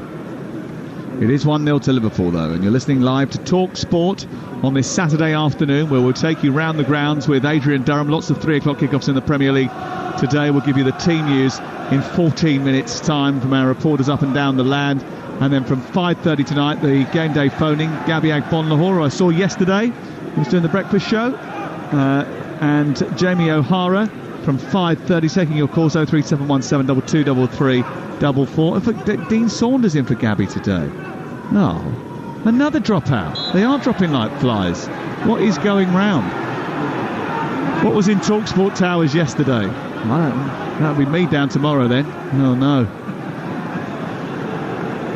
Norgard leaves a free kick for Ben Mee. Sends it back to Flecken. Of course, if I did go down tomorrow, I wouldn't be able to do the ice, so you'd have to do that, Pearcey. Yeah, I don't know the intricacies of the ice, triple toe loop and all that business. You sound pretty au fait with it. Here is Flecken. Across to Ayer. Then back to Flecken once again. And then it's cleared upfield through the middle of the pitch by Brentford, looking to find Mopé, away by Endo, screens that back line so well. One by Gravenberg, then Salah with a lovely ball into McAllister, who used his feet brilliantly and then tucks it home at the far corner. It's a beautiful Liverpool goal, inspired by the return of the Egyptian king, and finished off by a World Cup winner with dancing feet inside the box. Beautiful and balletic from Liverpool.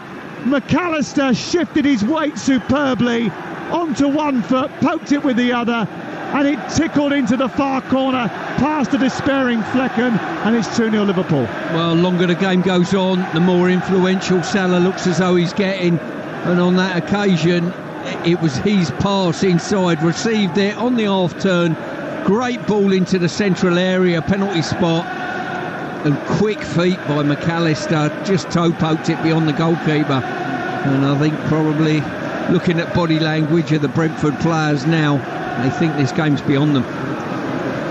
Well, that was a really top finish from a player who hasn't scored too many goals in Liverpool colours. It's only his second goal.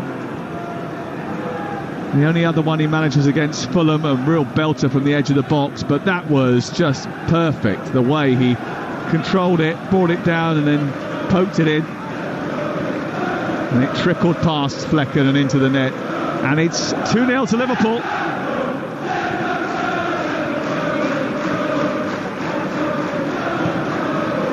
And somehow Thomas Frank has got to rethink the situation, and you do wonder now whether or not he might make a series of substitutions just to try and freshen the team up with 35 minutes to go, or whether he will think that actually the game is up, save your bodies, because they've got to play Manchester City on Tuesday night live on Talksport. Jensen from the halfway line trying to chip the goalkeeper, who's spotted off his line.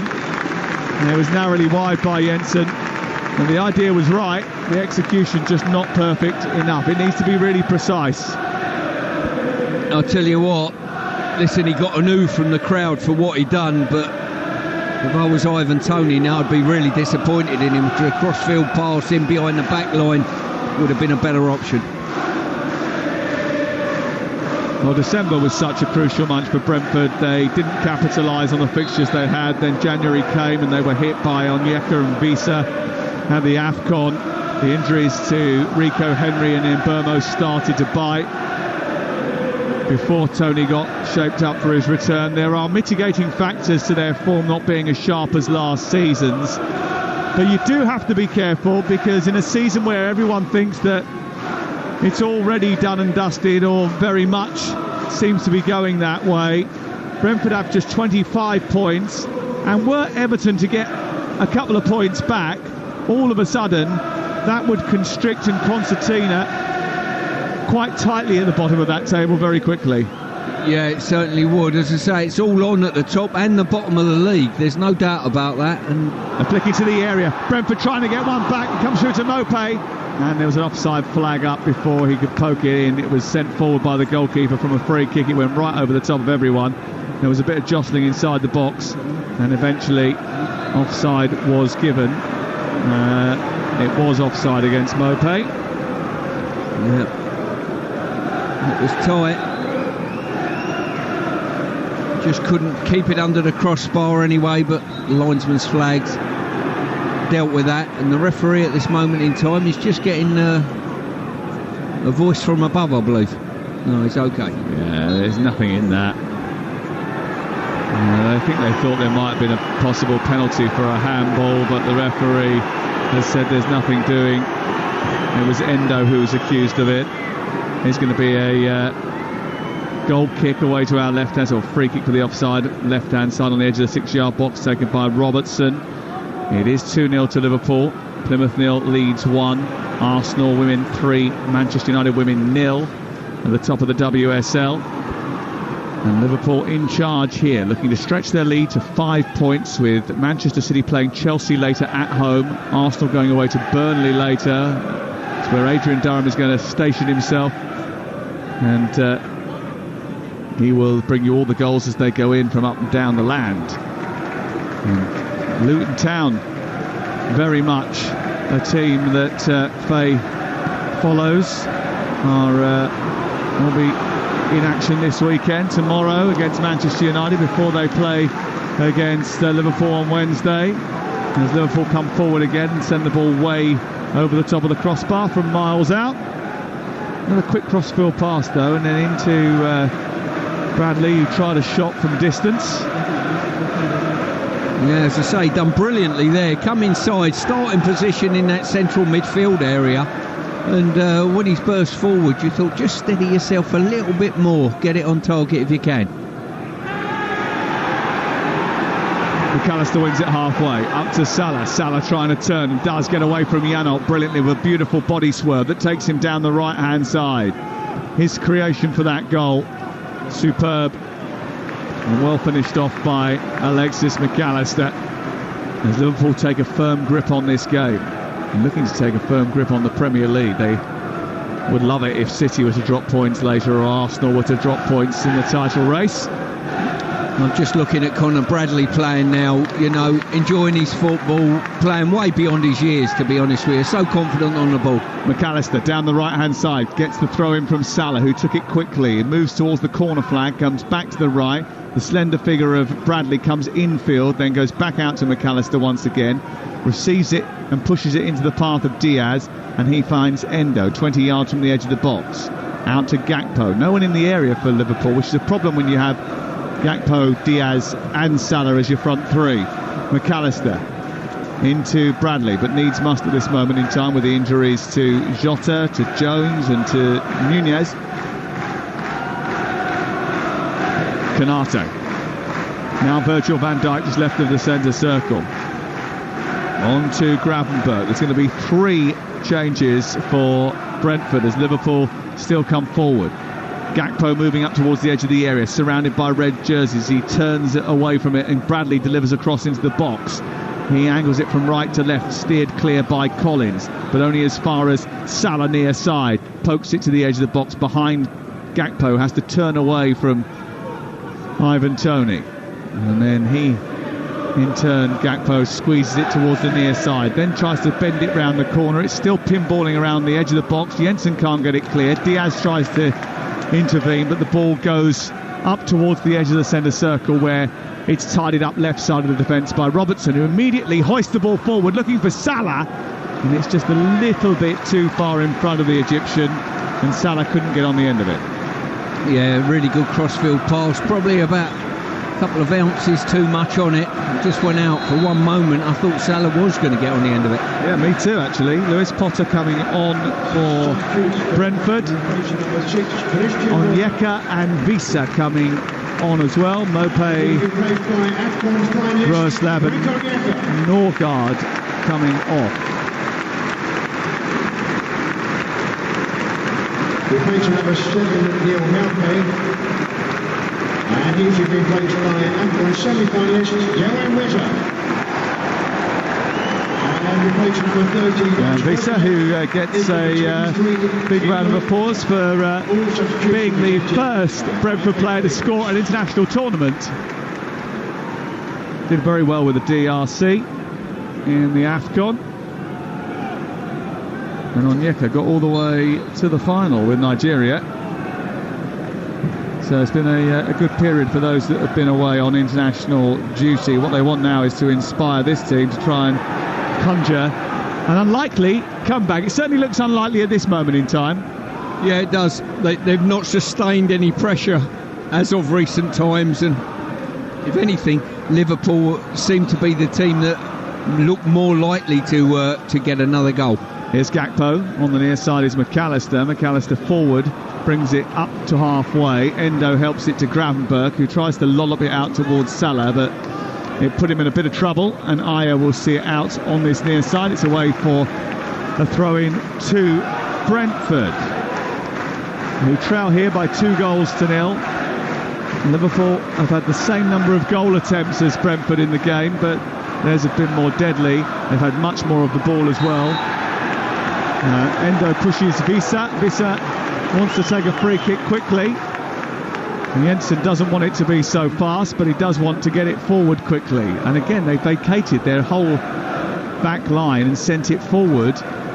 So that means that if there is another transition and a quick-fire attack from Liverpool, they're unprotected. To be fair, quite often and not, you can overload the front line to run the length of the pitch and get a goal on the counter-attack. It doesn't happen regularly, but certainly you're gambling when you do it against Liverpool. They sent it to Jensen, who sent it back to Janout on this near side. It looked like a bit of a waste of a free kick, really, but Reguilon trying to get a decent cross in from the left-hand side, then overruns it, dispossessed. He's not happy about the ball he got back. Jensen's ball into the area this time is a little bit better. Headed forward by Collins, doesn't reach Toney, and it's smacked out by Van Dijk towards the far side. Diaz chasing it.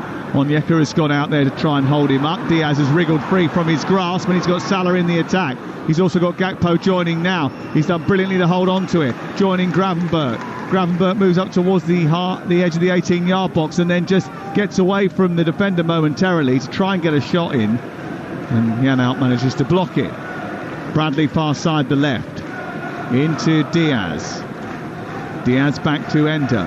And it's 2-0 to Liverpool on Talksport with now.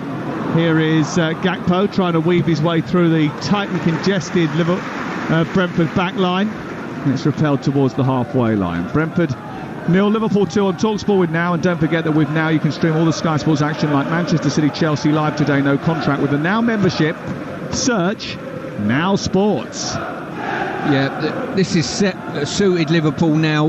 When Brentford sit back into that deep line formation, Liverpool are happy to go nowhere and just keep possession of the ball, just to run the clock down.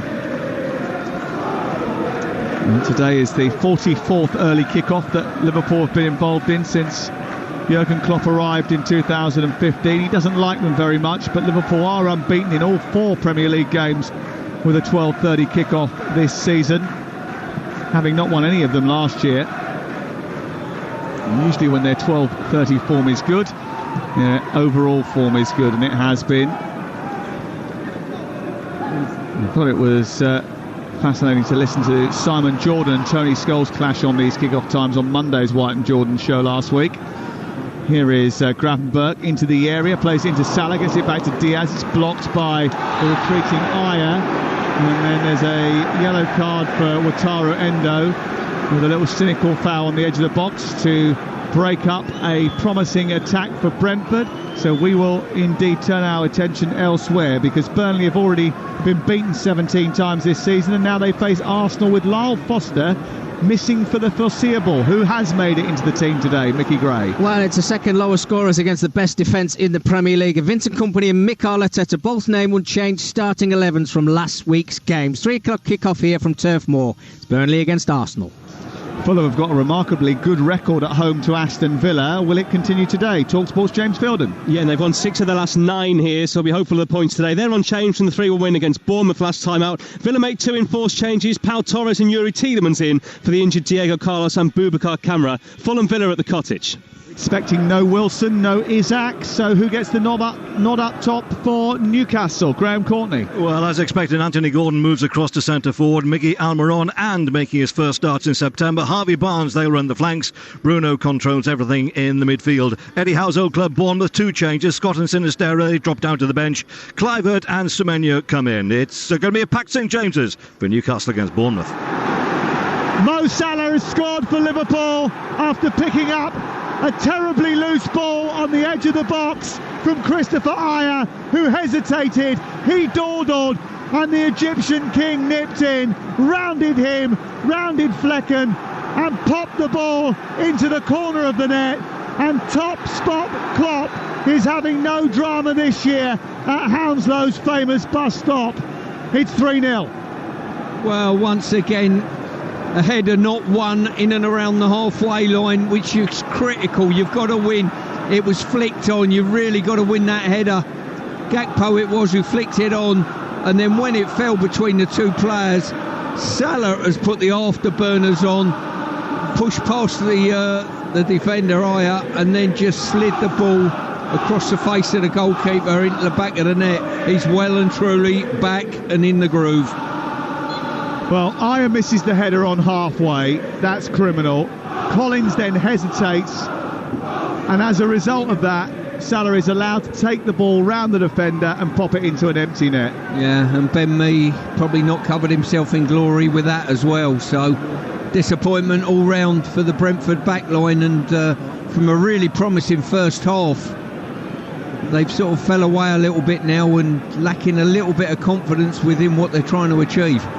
Absolutely. And 70 minutes into the game, Liverpool have taken a commanding lead in the football match. So let's go off to the game at Spurs, find out how they're going to get on today. It's live on Talksport 2, and it's all change at fullback for Tottenham. So let's get team news from Ian Dante. Yes, that's right, Sam. Emerson Royal and Ben Davies come in for Udogie and Porro, who are injured. Also, Bissouma preferred to Bentancur in midfield, and unsurprisingly, Son Heung-min back in. Timo Werner drops to the bench. For Wolves, just one change. Matthias Cunha out with a hamstring injury, but there's the return of Hwang Hee-chan from international duty. He's fit to start. It's live on Talksport 2 at 3 p.m. with me and Perry. Tottenham Hotspur against Wolverhampton Wanderers. Well, Brentford in emergency zone now as they look to try and toss the ball in from the far side. Trailing by 3-0. Janssen looking to try and send another torpedo into the box from the far touchline. The set-piece coach is out to try and organise it, but it needs a decent delivery. It might be his final act because Damsgaard is about to replace him.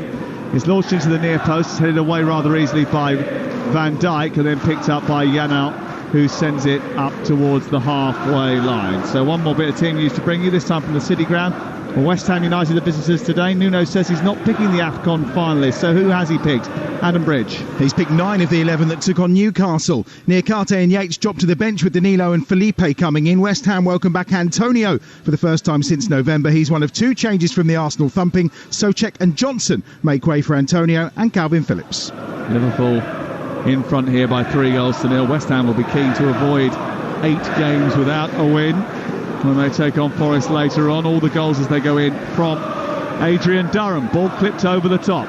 Down into the right fullback area. Bradley does brilliantly again. Gets there ahead of Keane Lewis Potter. And shepherds it infield. Brentford try to come forward with Reguilon into the box, headed away, and there's a tackle by Robertson, which leaves Tony on the floor. Then there's another one right on the edge of the box, and Wataru Endo has been given the foul.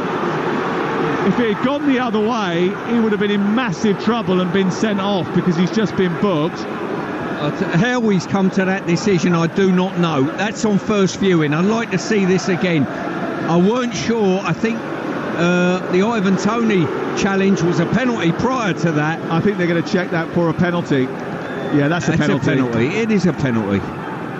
There's no way in the world. The ball comes into the box. Toney tries to get across his marker.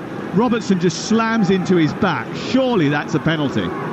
Well, you would think so. And then from the resulting one, well, for me, it was Endo that made the challenge that looked to me as though it's a free kick on the edge of the box, a result in yellow and a result in sending off for Endo. But hey, what do I know? Well, the decision is no penalty. You having that? No, I'm not at this moment in time. I think it was a penalty. Onyeka picked up a yellow card instead of Wataru Endo getting a second yellow. So that was a fascinating turn of events, bearing in mind it looked on first viewing that the free kick was going to go the other way. There could have been a red card for Wataru Endo. There might have been a penalty anyway for Liverpool in the build-up to that, but it was never given. Well, that just about summed everything up. I can't add much to that, Sam, I've got to say. Very strange set of circumstances. Michael Oliver is the man with the whistle. David Coote is on VAR, and they're holding on here because there's going to be another change, and it is going to be Jensen to come off and Damsgaard to come on. Well, big game in the Championship today, and Leeds United have scored for a second time. Jorginho gets the second goal 17 minutes from time to give them a 2-goal lead. It means that they'll go up into second place in the Championship as a result of that victory down at Plymouth over on Talksport 2. So confirmation that Onyeka has been booked and that Damsgaard has come on. Here come Brentford down the right-hand side with Johan Visser, who's ball into the box, takes a deflection, is cleared by Van Dijk, then picked up by Robertson, who could have given away a penalty, but didn't. And it goes up to halfway. Lewis Potter infield towards Onyeka, who helps it on to Visser inside the box. Konate comes across him. He comes back to Yenel, then to Toney! Off the goalkeeper and in. And Ivan Toney is there to pick up the pieces and get Brentford on the scoreboard. It might be a little bit too late for a famous comeback. They've only got 16 minutes left, but he continues his great goal-scoring run. Yeah, clinical play there by Brentford. Really, really good play down the right-hand side. When it come across the face of goal, the first effort was blocked, and then Toney got onto the second effort. The stranded Kelleher on the floor still, just slotted past him. 4 goals in 5 games for Ivan Toney. And Jurgen Klopp still furious about the way that came about. And, I mean, Konate was accused of giving away a penalty just prior to that, but then the ball came to the edge of the box. It was struck firmly by Janelt. It was stopped by the goalkeeper, came back to Toney, and now all of a sudden, you never know. You never know. And I say Klopp's sort of going potty at Robertson. What he's saying to Robertson, don't run with the ball, just keep it, just pass it. Well, you don't want to give Brentford any encouragement, because if they were to get another goal between now and the 90th minute, you know there's probably going to be 10 added at the end of the game. Here is, we've had a 3-3 draw between these two before. Ball picked up by Onyeka. He gives it away after an intervention from Gakpo. Travelling down the left was Diaz. Diaz trying to move into an advanced position. He can't quite get away from Nathan Collins and from Keane Lewis Potter. And then a foul is given against Diaz in the right corner of the field, away to our right-hand side. Well, Thomas Frank folding his arms and looking at what is on offer. He's looking at Johan Visser and thinking, hold on a second, it's been quite lively since you came on, fella. Yeah, it certainly has. He's had good impact since he's come on. Brentford looked flat as a pancake prior to that. and they've just had a little bit of a lift now from his presence and the goal, and off he goes again. Yeah, lovely touch out towards the right-hand side, and now Keane Lewis Potter plays it forward. He tries to take on Gravenberg, who does well at shutting him down, and Liverpool now just got to manage this game a little bit better, because they were a little bit casual, have given up a goal. They don't keep clean sheets very often, Liverpool, do they? And their defence has looked a little bit wobbly at times today, and they haven't kept a clean sheet here. 3-1 to Liverpool. Ball loose on halfway. Endo forward. Gakpo fighting for it. It's a little bit aerial, and Onyeka sends it forward with no composure, gives it straight to Robertson, and he then turns it back to his goalkeeper. Yeah, the game's sort of bizarrely has come into balance now. You wouldn't think that when Liverpool were sort of 3-0 in advance. You still think that they're certainly overwhelming favourites, but they've just got a bit of a lift in everything they're trying to achieve at the moment, Brentford. Just have to be a little bit careful that Brentford aren't given too much encouragement coming forward. Here is Damsgaard, who's about 10 yards short of the penalty area, plays it back to Reguilon, then it goes back to me, and it finds its way by Janot into the centre of the circle, and Christopher Ayer to Collins. Collins gets it back to Ayer once again. He directs the traffic, but it's Ben Mee eventually who gets the ball out towards his near side. It's over Damsgaard's head, away by Endo, and then collected near side by Alexis McAllister, who scored the second of Liverpool's trio of goals. Endo bounding forward, gets caught by Janot, but played it wide towards Salah. McAllister's got it now, 78 on the clock. And Brentford trailing by 3-1 here on Talksport with Super 6. Predict 6 correct scores from the weekend's action, and you could win 250 grand without spending a penny.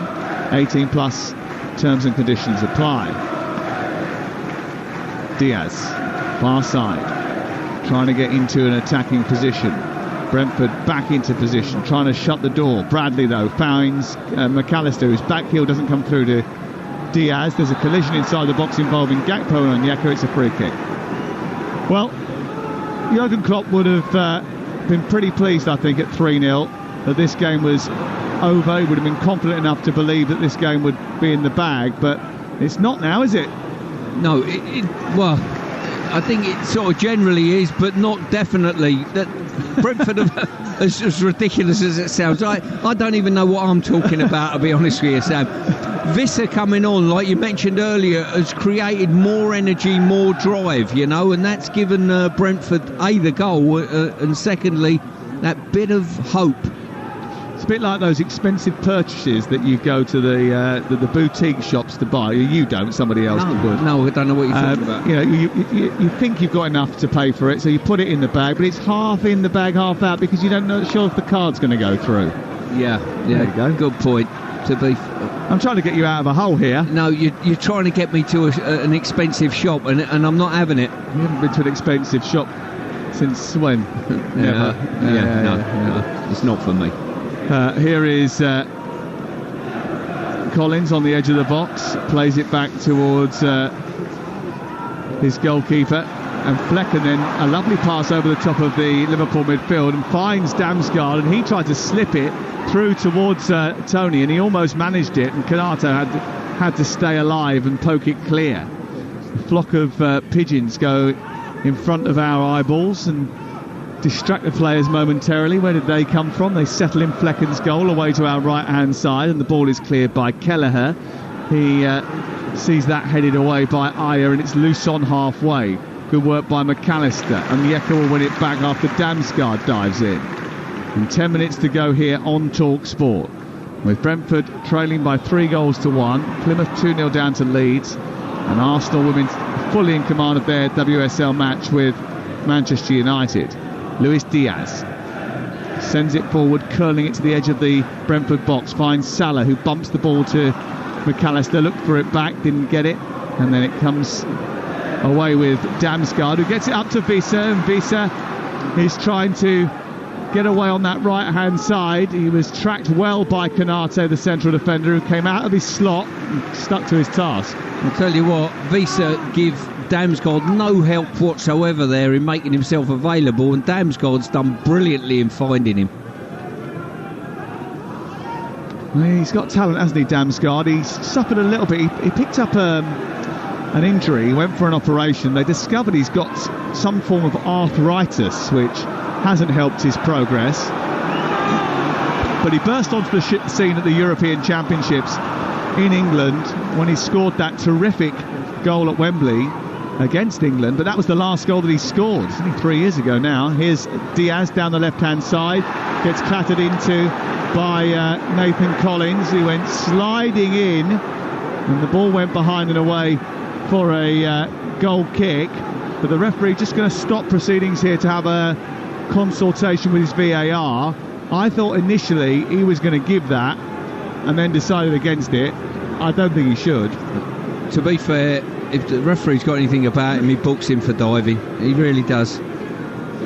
I'm not sure there's the slightest of tackle touches. Well, there was contact with a trailing foot, but then the dive comes about half a second afterwards, doesn't it? Well, put it this way, Ivan Toney was cleared out by a full blow on the back of him that was overlooked for a penalty. They are checking for a possible penalty. They're going to make a substitution here. Elliott and Gomez to come on, and off comes Connor Bradley and McAllister. This is a longer check that we've had recently. No foul. VAR is complete. No penalty. And substitutions can take place. Well, Elliott and Gomez coming on. So they're the final two changes for Liverpool. And there's only one. Connor Bradley is the cry from the Liverpool fans away to our right-hand side. Yeah, and as I say, it's just breaking momentum for Liverpool. That's the key to what they do in the next 10 minutes or so. They need to make sure they get over the line here. They want to go on and win this league. There's no denying that a lot of what they do for the rest of the season, Liverpool, will relate to Klopp and him leaving next week. They have the chance to win a trophy at Wembley. They might be without one or two players as a result of that. The FA Cup, the Europa League is still available to them, and there's the Premier League, the Holy Grail that he brought back to Anfield after 30 years without it. And he really has won the lot, well, almost the lot at Anfield. The FA Cup, the Carabao Cup, the Community Shield, the Super Cup, the Club World Cup, the Champions League, the Premier League. The only one he actually hasn't won and needs to is the Europa League, which he may well end up winning this season. They're certainly amongst the favourites for it, having gone through to the last 16 of that competition. He said yesterday he hasn't started even thinking about the Carabao Cup final yet, so he's not letting anyone get ahead of themselves as Saman Ghoddos prepares to come on for Sergi Reguilon as we approach the last 5 minutes of this Premier League encounter. Out of play for a throw-in on the near side. Brentford 1, Liverpool 3. And Liverpool, for the large part, have been well worthy of their victory, haven't they? Well, first off, I would say it was even Stevens, and probably on the run of play, maybe a draw, a fair result. But Liverpool got that all-important counter-attack goal and a good finish. And from that moment on, they always had the ascendancy. So whenever Brentford was sat back in good shape, they were a goal to the deficit, and you're always thinking we need to come out and we need to press a little bit higher, and that suits Liverpool. It suited them today. Oh, that's a mistake by Collins. He's allowed the ball to go to Diaz. It's a mistake by the defender, and it comes through to Gakpo. He's going to finish it off. Driving the ball after a catalogue of Brentford errors past the goalkeeper Mark Flecken to make it 4-0 to Liverpool. Dreadful defending again from Brentford, who have conceded far too many goals this season and far too many goals today. And Liverpool are going 5 points clear, for now at least, at the top of the Premier League. And they are showing why they are Premier League leaders. Ruthless and unsettling, but boy did Brentford give them a helping hand. It's 4-1. Well, I've got to say, I was brought up in this area around Brentford, and there's a park probably about no more than a mile away, Gunnersbury Park, and tomorrow morning there'll be football on that park that won't make two mistakes that bad. I'm telling you, awful mistakes, fresh air shots by two players that should really know better, and they've just absolutely gifted Liverpool the game and a goal. 4-1 for Liverpool, and that fourth goal kills off any hope of a Brentford comeback. Konate fouls Tony, and it's going to be a yellow card for Konate. It's a good spin by Tony, about sort of 5 yards outside the box, but that was, terrible defending. It was Godos who was it just come on actually as a substitute for Reguilon, who went into the right full-back position and just got his body shape all completely wrong and missed the ball. It went through his legs. But prior to that, Collins made an error as well, which was catastrophic for the prognosis, and Gakpo, ruthless, drived the ball from the edge of the 18-yard box past the goalkeeper, and it's 4-1. Tony with a free kick, right-footed towards the far corner. It was always swirling away from goal. Brentford 1, Liverpool 4 on Talksport with Enterprise Rent-A-Car. Whatever the mission, home or away, Enterprise helps you and over 120,000 people every single day. This is disappointing for Brentford, isn't it? Because they've really allowed it to get away from them because of mistakes. Yeah, exactly that. The mistakes have been costly to them. I think from Thomas Frank's point of view, he'll look and he'll have real mixed viewpoints with today's game. I think there's been some good stuff, certainly in the first half, and then they've got themselves back in the game slightly at 3-1, and then just gifted the game with two horrendous mistakes. There's a heavy defeat at home, and now they go to Manchester City next. We'll be there on Tuesday. West Ham away after that, then Chelsea at home and Arsenal at home. 3 big London derbies for Brentford. For Liverpool, well, they've got Luton at home on Wednesday night, live on Talksport, exclusive to Talksport. You won't see it on television, you can only hear it with us. That is Wednesday night, 7:30 start, Luton at home. And then the cup final against Chelsea next Sunday, 3 p.m, live on Talksport.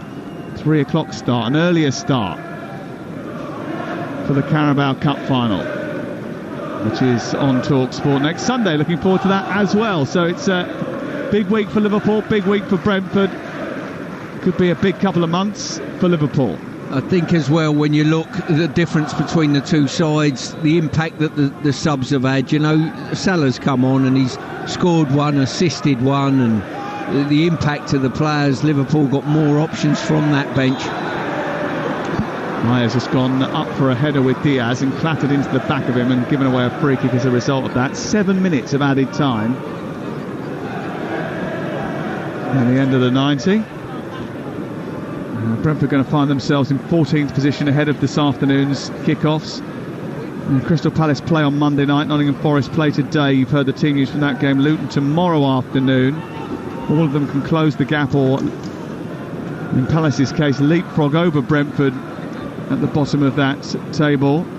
Everton play on Monday night, part of our Monday night football here on Talksport. An intriguing game. I saw the latest report on the ownership situation there. It doesn't look particularly great. Leeds have beaten Plymouth by 2-0. They're up to second in the Championship. Here's the free kick for Liverpool, eyeing up a 5th goal. Gakpo standing over it. Elliott's there as well. It's going to be Harvey Elliott, who strikes it towards the far corner, and the save by Flecken is a really good one, a punch out towards the far side. 7 minutes of added time now confirmed. Yeah, I think Brentford will just be pleased to draw a line under this game now. As I say, a lot of good stuff in the first half from them. Pretty impressed with them. Made the statement, didn't look like a team that could get relegated or sucked into it even, but it dropped off a little bit and made poor mistakes at the back. But there was a foul over on the far side, and Wataru Endo was involved in that again. The referee eventually is going to call a halt to proceedings, and Endo's going to be a little bit fortunate here to get away without being sent off, because he's gone in on Onyeka, and He's just sort of blocking the path of Onyeka, but in terms of totting up, he might be under the microscope. Well, probably one of his worst challenges on the edge of the box was adjudged to have been a foul against him, which certainly I didn't see. Free kick then to be taken by Damsgaard, 5 yards outside the box, right of the 18-yard area. Flicked in by Tony towards the near post. It's punched away by Kelleher. They couldn't put in the rebound, and Liverpool somehow scramble it away. But that was another opportunity crafted by Damsgaard, and now they've got another free kick on the edge of the box. Godos has been fouled by Elliott. Well, this was a right-footed in-swinger. Tony got something on it. Kelleher just about flapped it away with his big left hand, and Ben Mee couldn't convert the rebound. Well, really, well, the goalkeeper's got a solid hand on it and just patter-caked it away, but Ben Mee just skimmed past his left foot. Good effort there, certainly by Tony with the head. Tony's got another chance to create something here, because he's going to take this free kick, which is from the back edge of the penalty area, about 5 yards back up from the white line. 3-1 in the Arsenal-Manchester City WSL game. Here's Tony, right-footed into the wall, out for a corner over on the far side. 4 minutes still to go of added time here on Talksport. And the transition to Liverpool 2.0 has shown the strength of Jurgen Klopp's iron will, I think, and another feather in the Liverpool recruitment cap, the way that they have transitioned from last year's underwhelming showing to this year's rather impressive one. Yeah, they're a team that they do cede chances, but they certainly can score. Corner kick sent into the near post, flicked away. Keane Lewis Potter tries to pick up the pieces on the left edge of the area on the other side. Onyeka back into the box, 4-1 the score to Liverpool. Van Dijk heads it away, but the offside flag is up. 5 points clear at the top of the Premier League, at least until the others play. But going first gives you the chance to throw the gauntlet down, doesn't it? I think it's vitally important. As I say, it does put pressure on the others playing later in the day. It does open up a gap at the top of the table. And they do know, tick the weekends off and the match days off, and while you're still at the top of the tree, they'll be delighted. Well, it's Manchester City who are going to go first next week, because they've got 2 games before Liverpool play again, and they play tonight and on Tuesday live on Talksport. They can go to the top of the table on Tuesday with a victory. And Liverpool can then wrestle back control against Luton the next night if they beat them. I'll say that with a big if, because Faye Carruthers is within striking distance. You might give me a playful punch if I suggest that it's a foregone conclusion, which I wouldn't do, having been to the Kenilworth Road this season. I'm going there again, actually, for Manchester City's visit in the FA Cup, which I'm looking forward to. And the FA Cup 5th round coming your way on Talksport in the not-too-distant future. Liverpool won it on the halfway line. It's sent forward to Gravenberch, who's moving to the edge of the box. He's overhit his pass to Elliott, and it's going to go into the arms of the goalkeeper. Well, the fans that have made the journey down to London for the first time, and this week they've got 3 trips to do over the course of the next 10 days or so. Those Liverpool fans certainly buoyed by what they've seen in the second half. They took advantage of some sloppiness at the back by Brentford, but they have made them pay, and seeing Salah come back will certainly fill them with joy and hope. But losing Nunez and Jota to injury, Jones as well, will be concerning. And we'll speak to Jurgen Klopp hopefully before 3 o'clock here on Talksport, so stick around for that. Here comes Diaz, trying to add a 5th for Liverpool, down the left side, trying to tickle his way past the defender Collins. He gets to the ball and pulls it back, but can't find a purple jersey. The ball runs loose on the edge of the box, and then diving in was Gravenberch, but it's Onyeka who comes away with it, trying to bundle his way down the right-hand side. With Thomas Frank, what are you thinking? It's a lot of defeats now, isn't it, for him and his team over the course of the season. Between now and the end of the season, you've got to keep the confidence in the ranks. You've probably got to pull out a lot of the positives that they've done, and most of that has come in the first half, Sam, you know, and it's all about the next game, really, when you're in situations like this. Diaz tries to get down the left-hand side Plays the ball against the feet of Nathan Collins, and it goes out and away over on the far side for a corner kick, and Liverpool get cheered by their supporters. They know that the job is done. Brentford have got a lot of work to do now. This will be 10 defeats in 13 Premier League games and 10 points worse off than at this stage last season. Cross into the box towards the near post. Van Dijk hits the crossbar. Towering header from a left-footed outswinger from Robertson. He rose high, has pulled off his marker and thundered the header towards goal, and the crossbar rattled as it has done so many times with Liverpool this season. I think that's the 15th time they've hit the woodwork this campaign. 14 of them have been Nunes, though. Only 9. Here over on the far side, the ball is with Elliott. The full-time whistle has gone. It is over for the day. And Liverpool promise to keep you interested in this title race. It's a title race that is a marathon, not a dash to the top. But sitting above everyone else certainly has its merits. And Brentford's poor defending has certainly helped out Liverpool today. But so have the goals from Nunez, from McAllister, from Salah, from Gakpo over the course of what has been an enthralling 90 minutes of football. It's helped them to 3 points, a victory that for the moment takes them to the top of the table and 5 points clear of City and Arsenal. But more importantly, challenges those teams to keep up with them. Brentford's 100th game in the Premier League ends in defeat. They may historically have been able to sting Jurgen Klopp, but there'll be no celebration this lunchtime. That belongs to Liverpool. They've beaten Brentford by 4-1.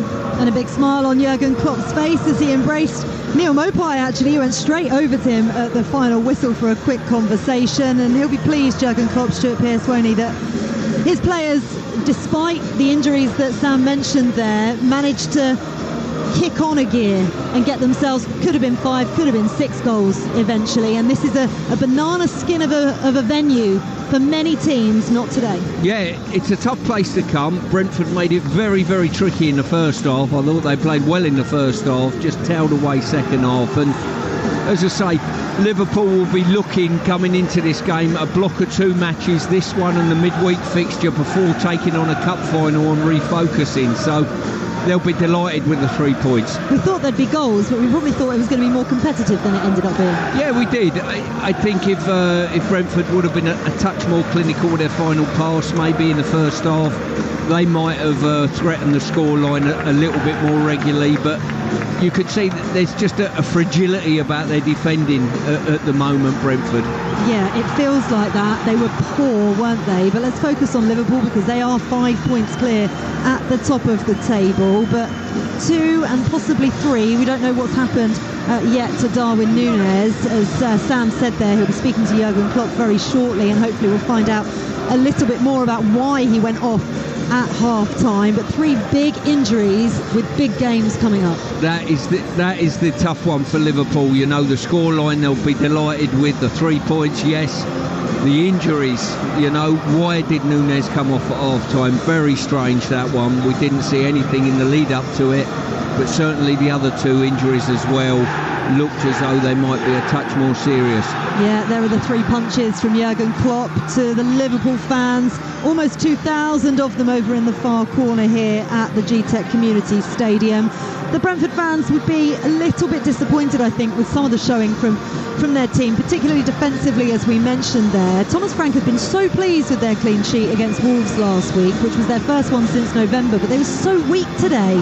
And we talked pre-match about how they've been the giant killers in the Premier League over the past 3 years, but they've actually only won 1 point from the top 5 at home this season. That was the 2-2 draw with Spurs back in November, which is just not good enough, really. No, exactly that. And as I say, when you're in a little bit of a predicament, or anywhere in the league from top to bottom, to be honest with you, you've got to be tough to score against. And listen, there was a couple of really, really poor errors in their back line. Yeah, there certainly were. Jurgen Klopp on his farewell tour at the moment goes over to sign some programmes for some fans waiting to speak to him in the far corner before he heads into the tunnel for his post-match duties. Right, it's time for us to pick our man of the match with Enterprise Rent-A-Car. Man of the match on Talksport with Enterprise Rent-A-Car. Whatever the mission, home or away, Enterprise helps over 120,000 people every day. Difficult one, Stu. Who are you going to go for, bearing in mind the opening goal scorer and assist maker went off? Who gets it for you? I'll tell you who's going to get it for me. A young lad who's really impressed me. Liverpool's right back, Conor Bradley. He's come in, he's comfortable on the ball, he takes the ball, he goes into a midfield central area and he's comfortable on the ball with bodies around him. And I think he played his part really well today, taken off late in the game, but I think for a lightly raced professional like himself, he's done as well as anybody in the Liverpool shirt today. Yeah, it was a real team performance, wasn't it, from Liverpool today. That was our man of the match from today's game with Enterprise Rent-A-Car.